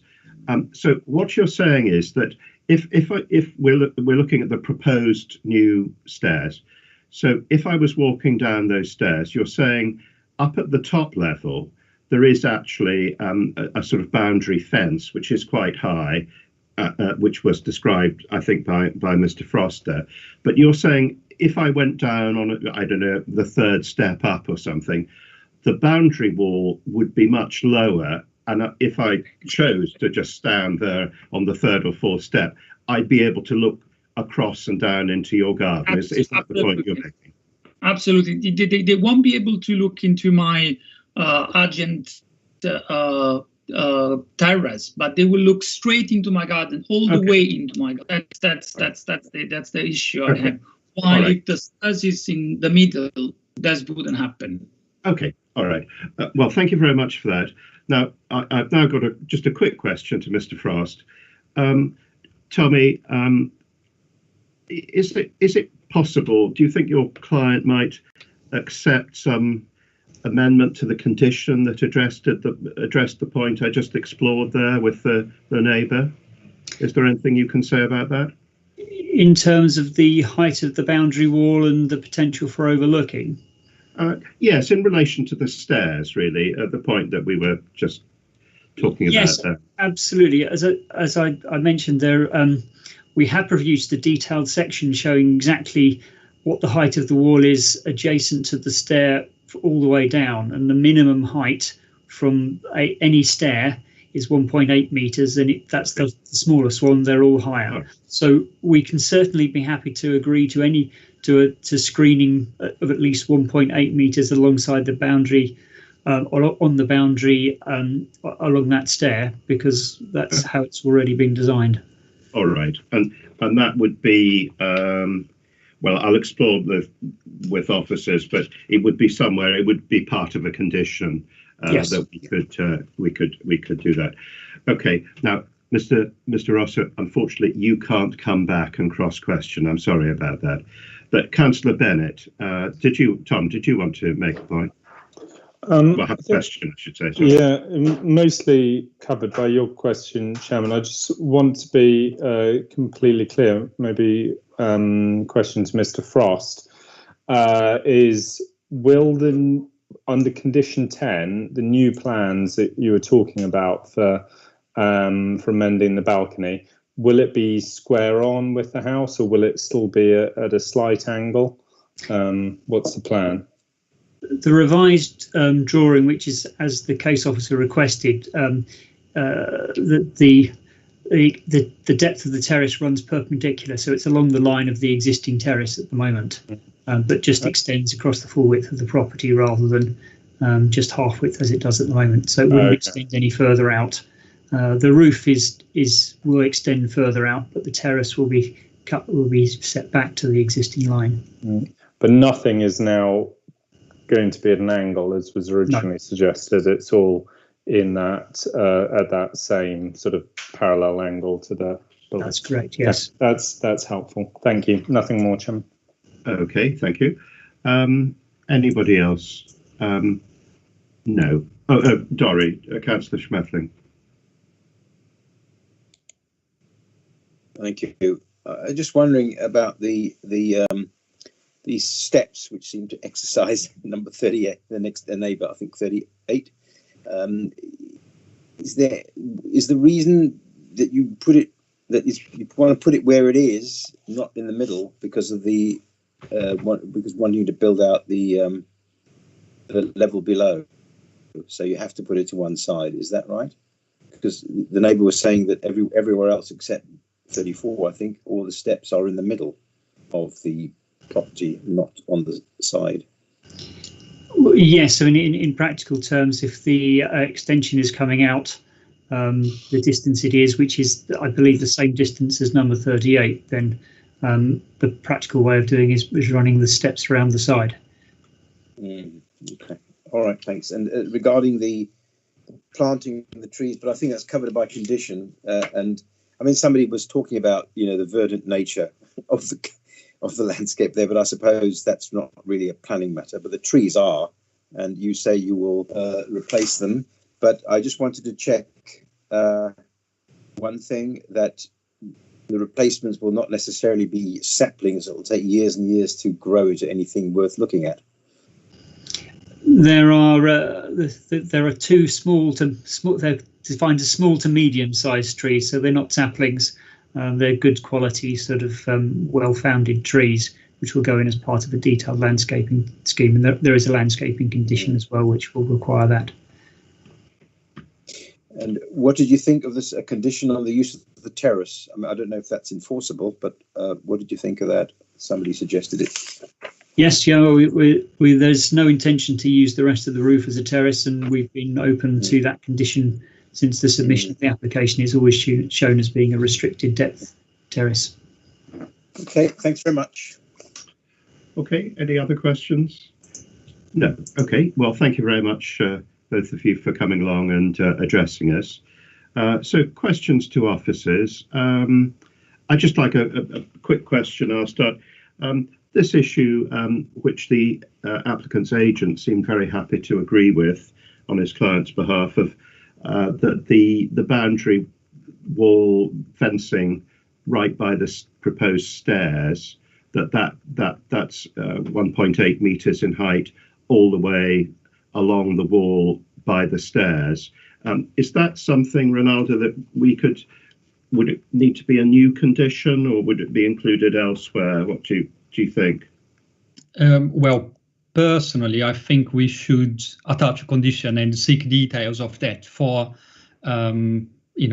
accuracy and record keeping as well, so that we have it within the file. So I think it would be useful if we have it as a condition. Yes. Okay, so that would be a new condition that we'd be proposing. It would be interesting to see what Derek Taylor would say about that. Yeah, Derek, reasonable? Yep. Yes, Chairman, I think it would be reasonable. I think it should be a whole new condition. And so obviously that the committee will know, but that the neighbour may not know. If there's a condition requiring details to be approved, then the neighbour would have an opportunity at that point to comment on and have their views taken into account in assessment of that.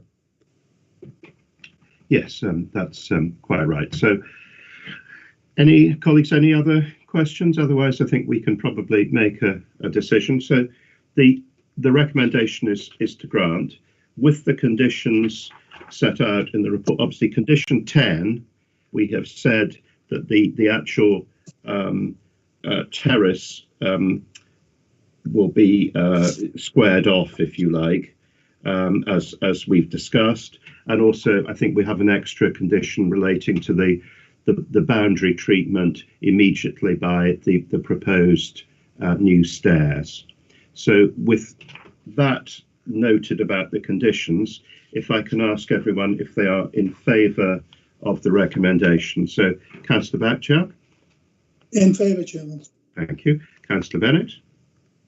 In favour, Chairman. Councillor Schmetterling? In favour. Thank you. Councillor Widger? In favour. And I'm in favour as well. So that's granted, but with those conditions as we have discussed. Thank you very much indeed. If we can now turn to Cheryl and the North Pack, Kenbrook House on Kensington High Street. Cheryl, when you're ready, go ahead. Thank you. Thank you, Chairman. Yes, so the application at Kenbrook House is for the installation of telecommunication equipment on the roof of the building. In this slide, the application site is marked by the red icon. The equipment would be located on top of this 7-storey building, located on the northern side of Kensington High Street. Hopefully you'll be able to tell from that image on the slide that there are 3 existing plant rooms at main roof level.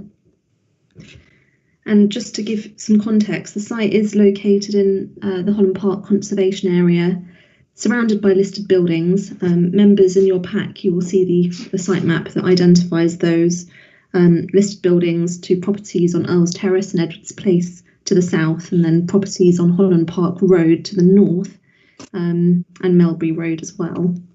Have some views to show you of the building. So the first one is taken from street level on Kensington High Street. From street level, the existing plant rooms are not visible directly in front of the building. However, in views approaching the building, this is from the west of Kensington High Street, and to the left of the slide, just beyond the trees, is Kenbrook House, and the plant rooms can just be seen popping out on top of the building. And then looking in the other direction, this is coming from the east, you will be able to see those existing, the existing plant rooms, or at least one of them on the building. And finally, I just wanted to show you this view taken from Melbury Road to the north, looking at the rear of the building, and you will see those the additional height of the plant rooms added on top of the building. So now turning to the proposals, as I mentioned, it's for the equipment. It's for the installation of telecommunications equipment, which is listed on the left of this slide. Also wanted to draw your attention to the planning history, where there have been some previous approvals for equipment at main roof level relating to telecoms equipment. Two previous approvals I've noted there in the table as expired, but they do still form material considerations to the current application. And the proposed items in the list on the left under the current application are the ones that haven't been granted previously and now form part of the current application. I also just wanted to draw your attention to the proposed plans, as have noticed that there is reference to a proposed electrical meter cabinet on a new concrete base at ground level. And this is something that, whilst it's shown on the proposed site plan and proposed elevation, it isn't forming part of the description of the application. It's not the description that's been consulted on, and it's not an item that has been assessed as part of the application. And so my suggestion is that if the committee are minded to grant permission for this, that a condition is added which specifically excludes that particular item of works from the permission, and that could form the subject of a further permission should the applicant so wish. Sorry, could you just repeat that? Sorry.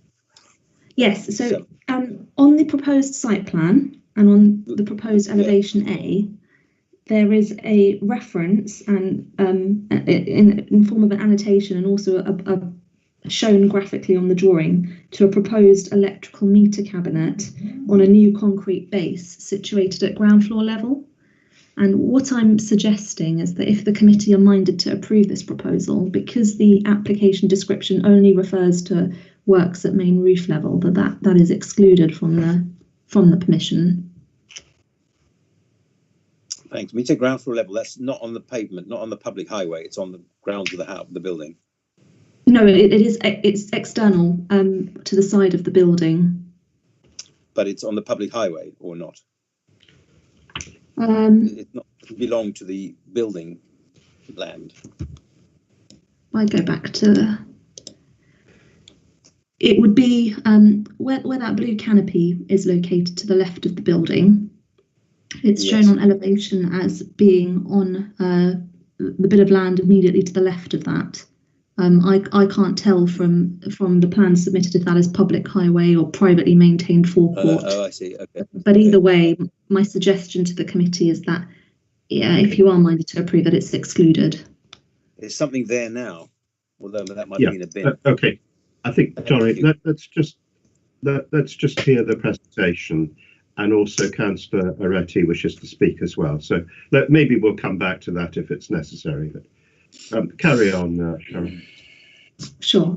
So what you can see on the slide now is the existing roof plan with the 3 plant rooms and a few other little bits of kit like satellite dishes as well. And as proposed, I've cropped this image for the purpose of the slide, but you have the full version in your packs, members, which give the detailed annotations for all the different items. And I'm not going to repeat what they are, they were listed on the slide before. But what I do want to draw attention to are just some of the key NPPF paragraphs that guide decision making on such a proposal. Paragraph 116 of the NPPF makes clear that applications for telecommunications equipment must be determined on planning grounds only, and that local planning authorities should not be seeking to prevent competition between different operators or question the need for the equipment or set health safeguards that are different from the International Commission guidelines for public exposure. And I can confirm that this application does include a declaration of conformity with the International Commission guidelines. And I know that this is a matter that has been raised in the representations received. I also want to draw your attention to recommended condition 3 that would ensure that the equipment would be installed in compliance with these guidelines, and it also secures a switch-off clause in the event that the equipment fails to meet those guidelines. Paragraph 113 of the NPPF also states that equipment should be kept to a minimum and sympathetically designed and camouflaged where appropriate, and it encourages the use of existing buildings for new electronic communications. In this instance, the applicant has selected a building where there are existing structures on the roof of the building.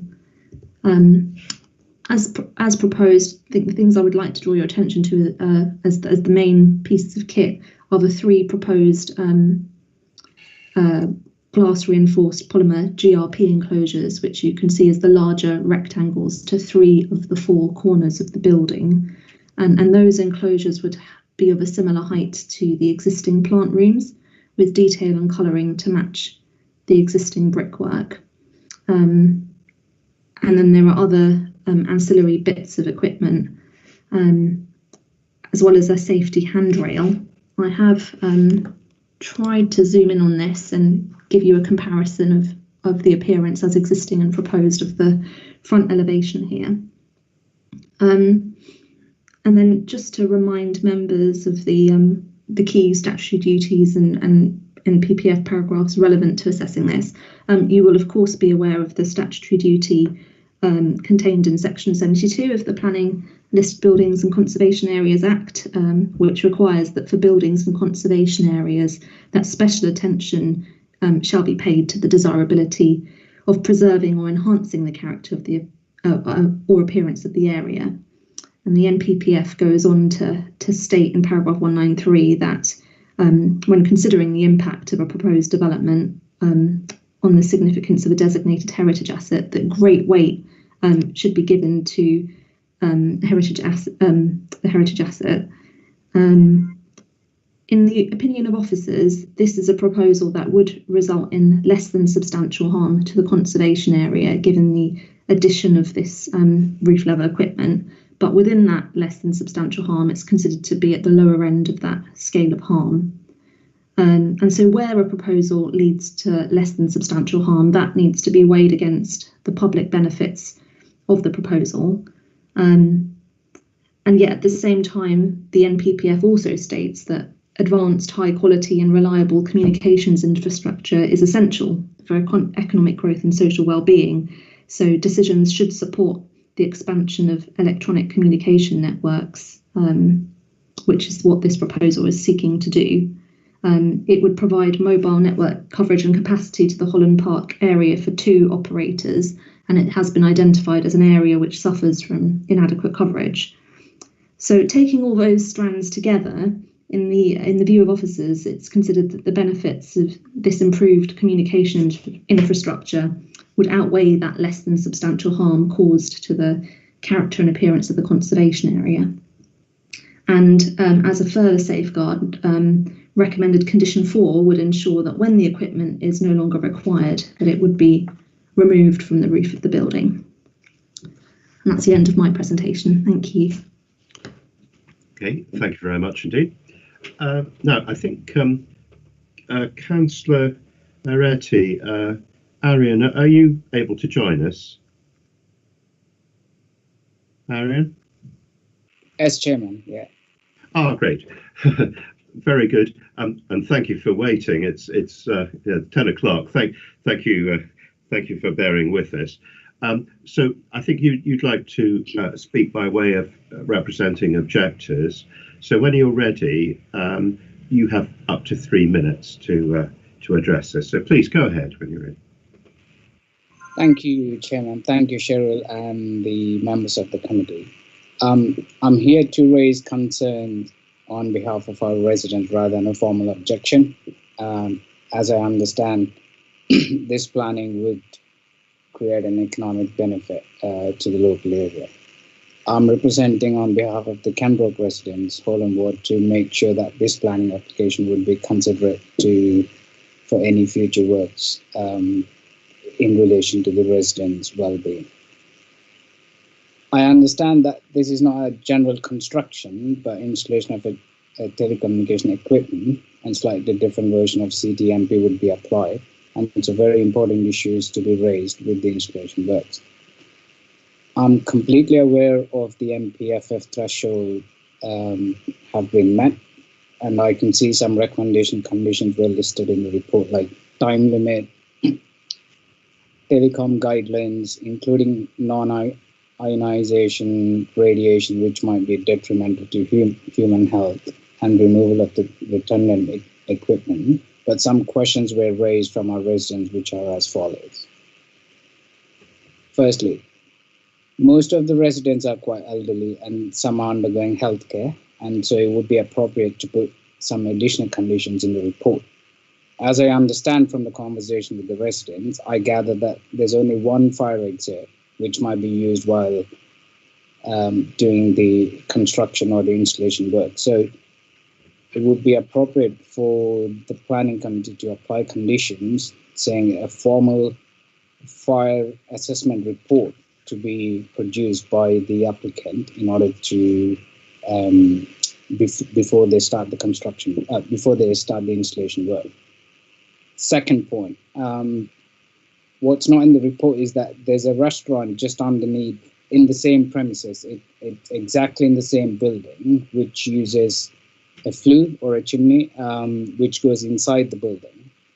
So some points raised by our residents is that whether any installation work would create a spark or fire because the fluid goes inside the building. So is there an assessment or any report produced by the applicant or the restaurant within the premises?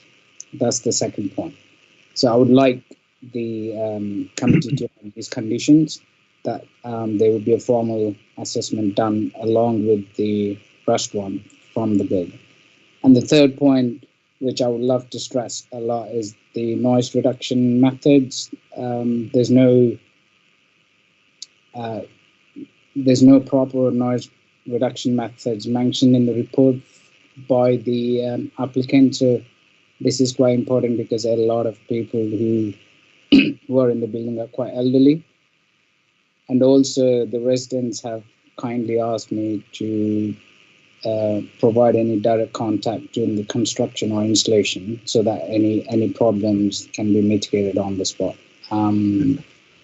And of course, I wouldn't be speaking on with relation to the site plan that Cheryl just raised about the electric meter cabinet. So there's nothing that raised about that. So that's my... All right. No, thank you very much indeed for that. That's helpful. Thank you, Chair. Councillor Bakhtiar, do you have a question? Question yes, for Arian. Thank you. Yes. No, I've got a question for the applicant, for the offices. Okay. No. Any questions directed at Councillor Aretti, though? Dori, do you have a question for Arian? Or is it to officers?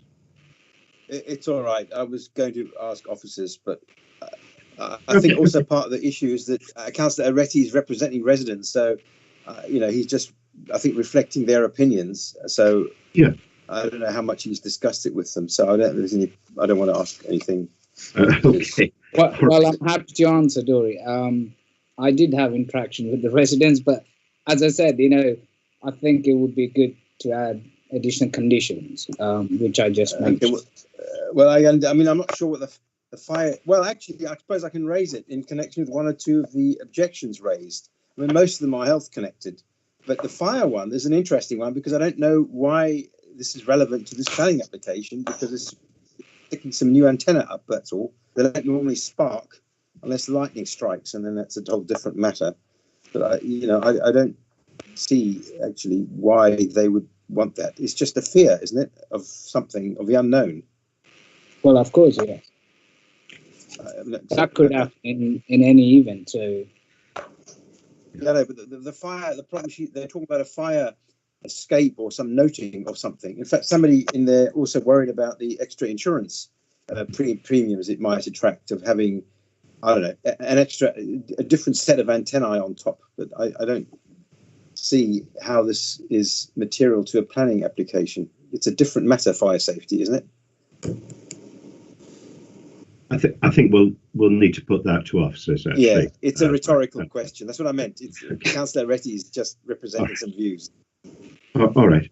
Yeah. Are there any specific questions to Councillor Retty? Anyone? No. No. Okay. In that case, Aaron, thank you very much for coming and bearing with us while we went through a long agenda. Thank you very much. So now questions to officers.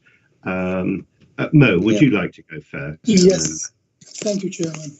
Well, one simple question. We are allowing for the applicant to use glass reinforced polymer, and my understanding polymer is kind of plastic. Is it fire safe? Since we had Grenfell just over 3 years ago, is it flammable? Is it safe to be used there? Councillor, I don't have any details with the application about the fire safety of any of the materials proposed for this equipment. So I suppose the answer is I can't confirm either way if it's fire safe or not. But what I can say is that sort of detail isn't one that I would be expressly looking for in such a planning application. Maybe we should be. Well, the reason I wouldn't be is because the material planning considerations here are about appearance and impact on townscape and heritage considerations, as well as then looking at kind of the functional aspect of what this proposal is seeking to achieve. It's certainly not the case that every material proposed and every planning application is fire checked by the planning authority.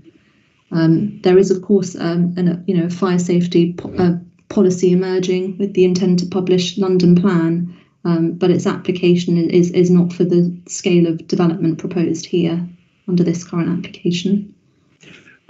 Actually, I've got a question. I'm just wondering, following on from Councillor Retty's comments, really, would it be feasible to add, I'm thinking of a sort of construction method statement for this, because it strikes me that it might well be that this equipment, an extremely large crane would be used to place it up on the roof directly. On the other hand, it might have to come through the building. Indeed, it might have to put that fire escape out of action for a period. I mean, is that something that we could do, or would it satisfy the test for conditions, something like that, maybe? What do you think? Councillor, I'm not sure it would, but also just as a general point, I think as with a lot of proposals that come before you, the planning system deals with one tiny part of a much bigger process for any development proposal. Yeah. And so clearly the residents, from the objections I've read, are very concerned about how the installation and operational impacts of this proposal will affect them. That's very well understood. But I think planning is actually quite limited in what it can do to address those particular concerns in this instance, given the, for example, given the scale and nature of the proposal, there isn't a condition that officers have recommended requiring, compliance with the council's code of construction practice. And I would say to do so and impose such a condition would be inconsistent with other decision making on applications, given the scale and nature. I understand. I thought it was worth just having a quick discussion about that. Dorry, have you got a question for officers? Yes. Well, may I make an observation first, which might be helpful? When Ms. Severus spoke about the cabinet outside, just off the side of the building, to the left of the building, I just had a good look at it on Google Street View, and it looks like it's public highway. But the main point is there've been 2 cabinets there since 2008, so I'm not sure there's a big planning issue there. So maybe that helps. But you use the historical facility on Google Street View. The question, actually, I've got to say it now, having thought about it, having listened to Councillor Bakhtiar's question. It is radio equipment, and although it's antennae which don't do anything except sit and collect signals, there is also radio equipment, and that may not be completely passive. So I'm just wondering whether we couldn't actually have a condition that they provide some information on the flammability of the proposed cover, because I was just trying to look it up. Unfortunately, it's academic papers I can't get into, and I haven't found anything that doesn't have a paywall of some sort. So I think it's not actually unreasonable to address that, and it'll also address the concern of at least one of the residents that the councillor already mentioned. I mean, it's not going to build a fire escape for them, but it at least it shows we are paying some attention to it. And I'm afraid, having listened to the Grenfell inquiry sessions now for quite a while, and gone to a housing conference, I have to say I agree with Councillor Bakhtiar's wondering, and maybe we can stick a suggestion, a condition on that they submit a plan or flammability test for the materials they propose to use, because it is a plastic, although it's got glass in it. Glass melts and burns too, but very high temperatures. So is that possible, Ms. Severus or Mr. Taylor? Mr. Taylor, I'll let you take it. Okay, yeah.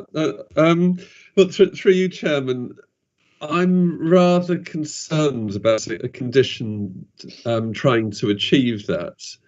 I think, first of all, for a planning authority to do that in the way that Councillor Schmetterling was just suggesting, the planning authority would need to have some idea as to what sorts of materials it would want to be excluding.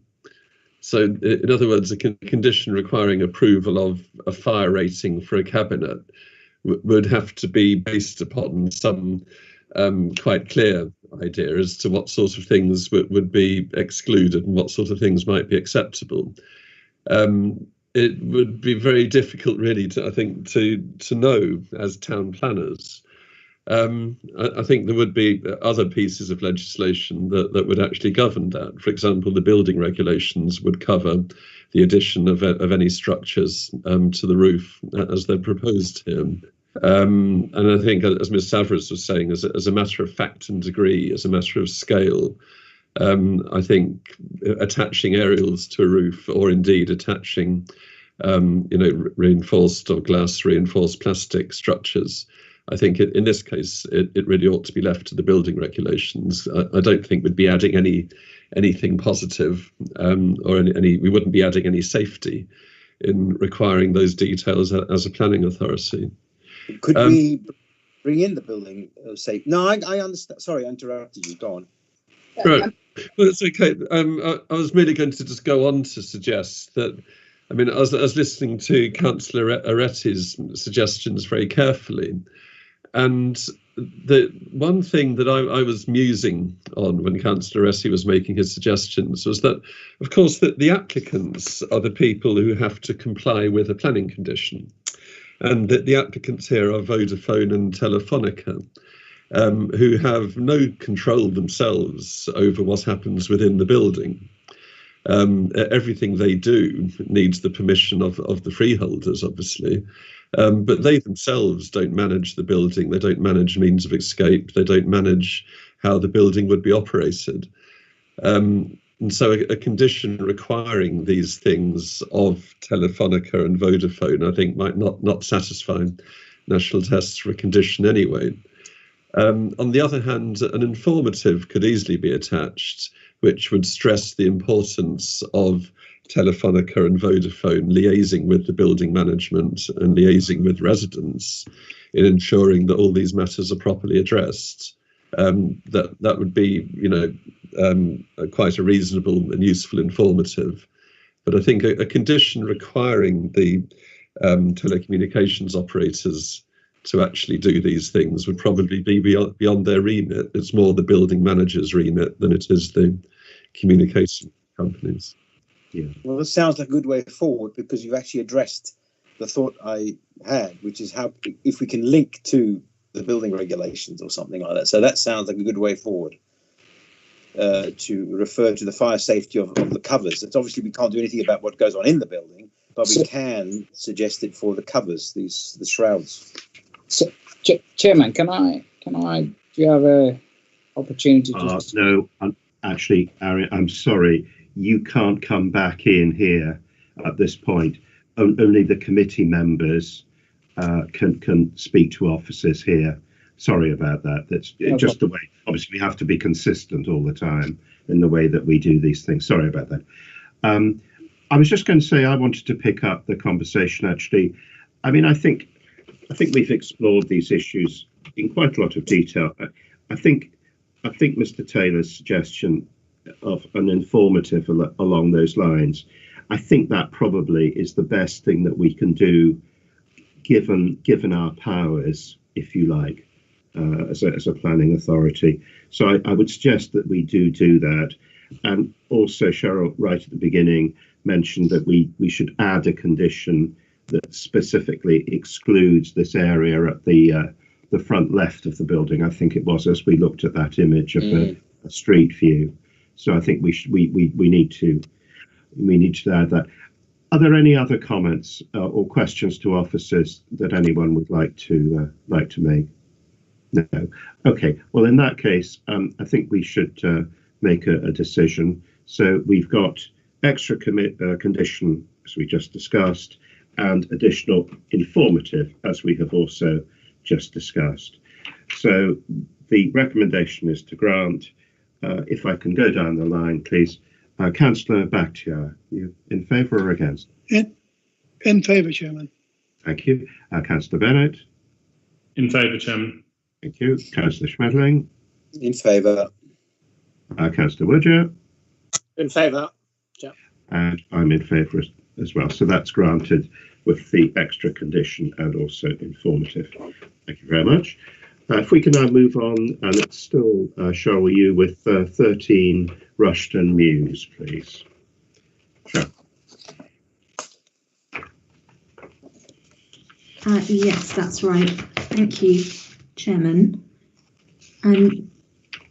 This application seeks planning permission for the reconfiguration of openings to the front elevation of this Mews property, and the construction of a roof extension and roof terrace.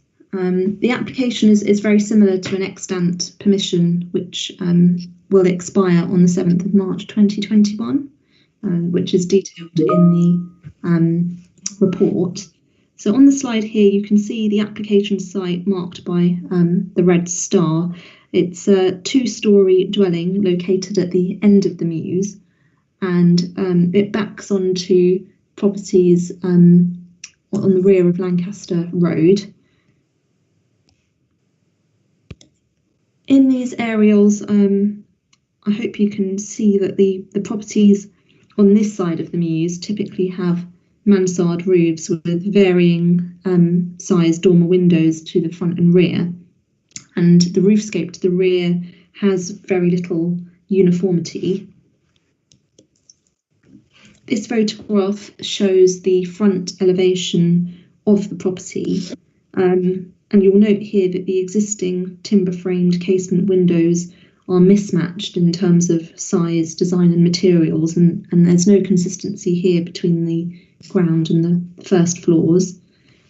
Looking at the rest of the mews, so in that top left-hand image it's the property immediately next to the application property on the southern side, and then moving across to the top right, it's a continuation of that side of the mews. And you'll see here from these images that there's a mixture of fenestration, traditional sash windows and more contemporary casement windows, and all in a variety of sizes and alignments. Moving on then to the drawings. The sections on the slide here illustrate the increase in height of the building that would result from the proposed roof extension. And then moving on to the elevations. The proposed front window alterations would follow the alignment of the building next door.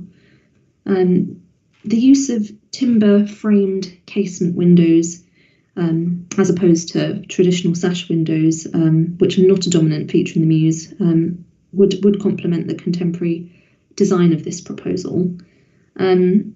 I will point out that the mechanism of the windows are tilt and turn, and as a result, this would require balustrades for safety, and the proposal is for frameless glass balustrades, and in this instance it's not considered that would significantly detract from the appearance of mews. The dormers here would be metal clad with timber casement windows. That would be similar to other ones in the mews. Looking then at the rear, the dormer windows would have a horizontal emphasis, which would be in keeping with the lower levels of the building, and considered acceptable in this varied roofscape when read from the rear of properties on Lancaster Road. The submitted drawings here do identify the openings proposed as obscure glaze to the front and rear. Those are the ones marked in the darker grey colour. I think the writing is far too small for you to be able to read this, but if I can just explain. The submitted drawings here show that to the front, the first floor window, which would be obscured, would serve a bathroom. And then looking at the rear, and then still on the front, looking at the three dormer windows, two of those would serve an ensuite bathroom.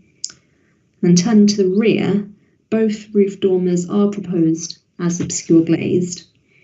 And the dormer which is to the right, as you look at the elevation, would be for the terrace, and that dormer would be fixed, the window would be fixed shut. Whereas the dormer which is to the left of this image would be openable, and that serves a bedroom with natural ventilation. However, you will note that recommended condition 4 specifies that bedroom window is clear glazed. Now, the thinking behind this is because very similar proposals for alterations to the front elevation and a roof extension and a terrace was submitted previously. I referred to it at the start of my presentation. That was a scheme that was allowed on appeal in 2018 following a refusal by the council. And in the decision notice, specifically, the inspector considered that the rear dormers occupied a large proportion of the roof and overall elevation, and having such extensive use of obscure glazing would appear uncharacteristic on a residential property. And for this reason, the inspector imposed a condition for clear glazing to the rear dormer window serving a bedroom. In doing this, the inspector acknowledged that this would allow overlooking of neighbouring rear properties on Lancaster Road, though considered that that would not increase the degree of overlooking that could be achieved anyway from the existing windows, and he considered that there would be no significant harm in that respect. And so for that reason, using that same rationale, particularly given the extant permission, the condition on the current application is for clear glazing to the rear dormer window. I'll also just mention the proposed terrace at main roof level. if you look at the side elevation there, you'll notice there's a louvered opening in the parapet wall, which is quite contemporary, but it would be modest in size and it would align with the windows in this elevation and it wouldn't be prominently viewed. Finally, I'm just going to move to the floor plans where that proposed terrace might be better understood. As you see its position on the plan there at second floor level. And then at roof level, you'll see the dormer beyond it. And what that results in is a small cutout void for the terrace, but that's only appreciated in direct views from above, of which there would not be. So in summary, subject to the recommended conditions, these proposals are considered to preserve the character and appearance of the property and the mews and have an acceptable impact on neighbouring living conditions. Thank you. Thank you very much. Any questions? Any questions about this? I think the appeal decision is a very important consideration. I think when we look at this, Dory, you got a question? Yeah, thanks. Well, I think you've probably given the answer there, Chairman. I mean, the objection from 160 Lancaster Road, Garden Flat, is addressing the fact that they'd rather have any window which is opaque or frosted. Well, yeah, frosted windows. You can get quite tasteful ones which just don't allow you to see through them, but let lots of light through. I've got one like that in my bathroom, for example. But I mean, could that be done? I mean, in the light of the appeal, could one still ask for not an opaque window or a frosted window, but some sort of window where you lets lots of light through, but just doesn't let you see through much? And there are plenty of designs around. Is that possible? What do you think? Well, it all comes down to the appearance of it. The inspector's decision was quite clear in reaching his decision that the extensive use of obscure glazing to the rear would appear uncharacteristic. And I'd also note that this is serving a bedroom window, so in terms of just what a bedroom requires, and yes, light could come in, but actually what I would say is that the window would not be fixed shut, so any amount of obscure glazing could still allow for that window to be opened. Therefore, sure, I guess, but people won't sort of hang out the window for hours and hours on end. Who knows? But that's I don't think so. But okay, I understand. Thank you. Okay, all right. Difficult. Well, anyone else? No. Okay. Well, thank you very much. Thank you for going through that in some detail. It actually is quite a lot going on, but I think that appeal decision is very important. Okay, so recommendation in front of us is to grant. If I can ask people whether they go along with that recommendation, please. Councillor Bakhtiar? In favour, Chairman. Thank you. Councillor Bennett? In favour, Chairman. Thank you. Councillor Schmetterling? Yes, in favour of granting. Thank you. And Councillor Woodger? In favour, Chairman. And I'm in favour as well. So permission is granted for 13 Rushton Mews. Okay, so now we return our last two items. We return to the South Pack, and Fiona Ray is going to first of all take us, I think, 136 Kings Road. Yes, thank you, Chairman. So this application is for the replacement of a shop front and also for a new air conditioning unit on the rear flat roof. So this is the previous shop front as existing on 136 Kings Road. And this is what's there now. It's Ted's grooming room. So it's currently there and operating. So on the back of the flat roof as existing, they have 4 air conditioning units. So on the plan on the bottom half of your screen, you can see those 4 boxes on that flat roof around the roof lights. And as proposed, they have 1 additional unit, which is outlined in blue. And again, the section 3, you can just see that blue indicating the new air conditioning unit. Apologies. and that's the existing and proposed shopfront. The Council's Environmental Health team have assessed the application and, subject to conditions, are satisfied it can comply with our noise criteria. Importantly, neighbours have raised concerns about the existing plant and the impact that that has had on them. But this application wouldn't supersede or take away from a recent grant of permission for the air conditioning units, which were subject to conditions as well. So if that noise is an ongoing problem, our planning enforcement team would have the power still to ensure compliance with those conditions and compliance with the conditions for any new unit such as this. And in terms of the shopfront, officers are happy that it complies with our shopfront SPD in particular, introducing additional traditional features. And this is the signage that has already been approved. Officers are recommending approval, and that concludes my presentation. Thank you. Thank you very much. Any questions? Any questions? Well, I've got one, Chair. It's regarding the noise levels. It's the condition that's here as number 3.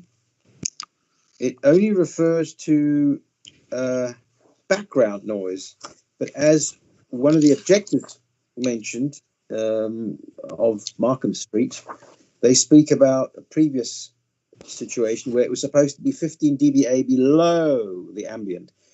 And typically in these noise conditions, I also see typically 10 dBA below ambient. And here we're not talking about below ambient at all. So I'm just wondering how this level was set and why. I mean, this is a current application, it's a new application.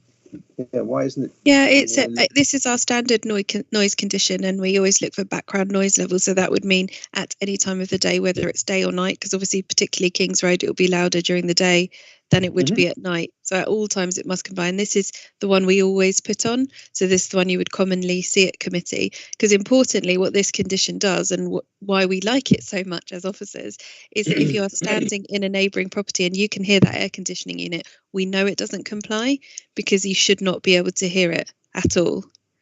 I don't know if Mr. Taylor wants to add anything on the ambient point, but... No, I get that, but I thought it's below ambient. It's below background, our standard. Sorry, I thought ambient is background, isn't it? Or maybe we've got it wrong. Because the objector, it's the first objection in the pack, Mr. and Mrs. Murray, on the next over the page, it says, refers to source is tonal, it shall not exceed a level of 15 dBA below, minus 15, which is particularly steep. I mean, I've seen minus 10. So that's why I'm just wondering whether this one is actually it's less stringent than what I thought was usual. But of course, you know what's usual because you do it every day, whereas I don't. But I mean, if you say that if you can hear it next door or a meter away, then I guess I'm just going to compare this to our standard condition that's always done to just triple check the wording. Okay. For you. Because I mean, it's got anti-vibration mounts, which is good. Yeah. You may have picked up on something. I'm just triple checking. Apologies for the delay. I don't want to say the wrong thing. Yeah, just check back. Unless Mr. Taylor knows off the top of his head, but he may well not, because I'm just checking the wording. I actually think it's been... Sorry. Just as you're looking that up, Fiona, I'll just say something. But I mean, essentially, I can't really add much to what you said. All that I will say is that in our planning, we have a standard dBA noise level condition, which you will see on lots and lots of applications. Having said that, our environmental health officers, who we consult on every application involving air conditioning, they do sometimes send through different conditions which they tune to the particular situation. And that might explain why sometimes you will see slightly different wording. So we have our standard one in planning, but if environmental health recommend a specific one, then we'll normally attach that one. And I just want to apologise because I think it is differing from our standard. I read that and assumed it was the same, but actually I think it's the same condition that's been lifted from recent grant of permission, which I'm just checking now for the other right, I understand. the other air conditioning units to align with those. So I'm just triple checking that as well. But it's I think it's to ensure that they both have the same standard. And what is the objector referring to is what I would like to know, because he's saying he's referring to previous grants. So the previous grants are listed in the application history. It's the 4 other air conditioning units that are on there that were put up and then we granted. So I think that they're the ones that the objector's referring to. And he's referring to minus 15 dBA, which is more stringent than what we've got here. Yeah. Although that's LA 90, 10 minutes. LA 90, 15 minutes. Which is I actually think the objector, I've just checked it now, and I think the objector is correct. So what I would actually recommend, and thank you for picking up on that, is to edit that condition. It may well be that Environmental Health have suggested a slightly different wording, but I would have no concerns with you substituting that with our standard noise condition to align with the other one, as they've managed to demonstrate that they can comply with that with the 4 units that are there. So unless Mr. Taylor disagrees with me, I don't see why it would be a problem to have the same condition applied to both. No, I don't see any reason why not. That seems logical. Yeah. Right. Councillor Bennett, do you want to make a point? Yes, thanks. Just very quickly, just so I understand, are we saying that the background noise it's measured against is when all the aircon units are turned off? Yes. Yeah. Okay. And then the other one, the objector mentioned something about it not being fully enclosed and only having a screen, and that it should be fully enclosed. But then sorry, go ahead. That's a good point. Within the noise impact assessment, the acoustic consultant has recommended a screen around it to make sure it complies with the standard we were just talking about, the below dBA level. So that is, but it doesn't need a full screen around it, because it's the way noise travels. There's a more sensitive part to it. So that's why they're talking about the partial enclosure. And I assume the neighbours are concerned that maybe that wouldn't do the whole job, but we are confident it would, and we would have these conditions in place anyway. So if it's audible at any point, we would still be able to enforce. Okay, thank you. I'd say that also obviously we have these in licensing too. And maybe I see it there also. Maybe I don't remember in my head. It's it's noise, whether it's in a planning meeting or in a licensing meeting. It's noise. And the great thing about this type of condition is it doesn't matter what time of the day it is, because the reference level is the ambient at any time of the day, and that's the good thing about all these conditions. So perhaps you could produce some suggested condition. Yeah, I think it would be. I would recommend to the committee, when you vote, that we substitute condition 3 as worded with our standard noise condition, which requires it to be 10 dBA below background noise level. Excellent. That's what I was hoping for.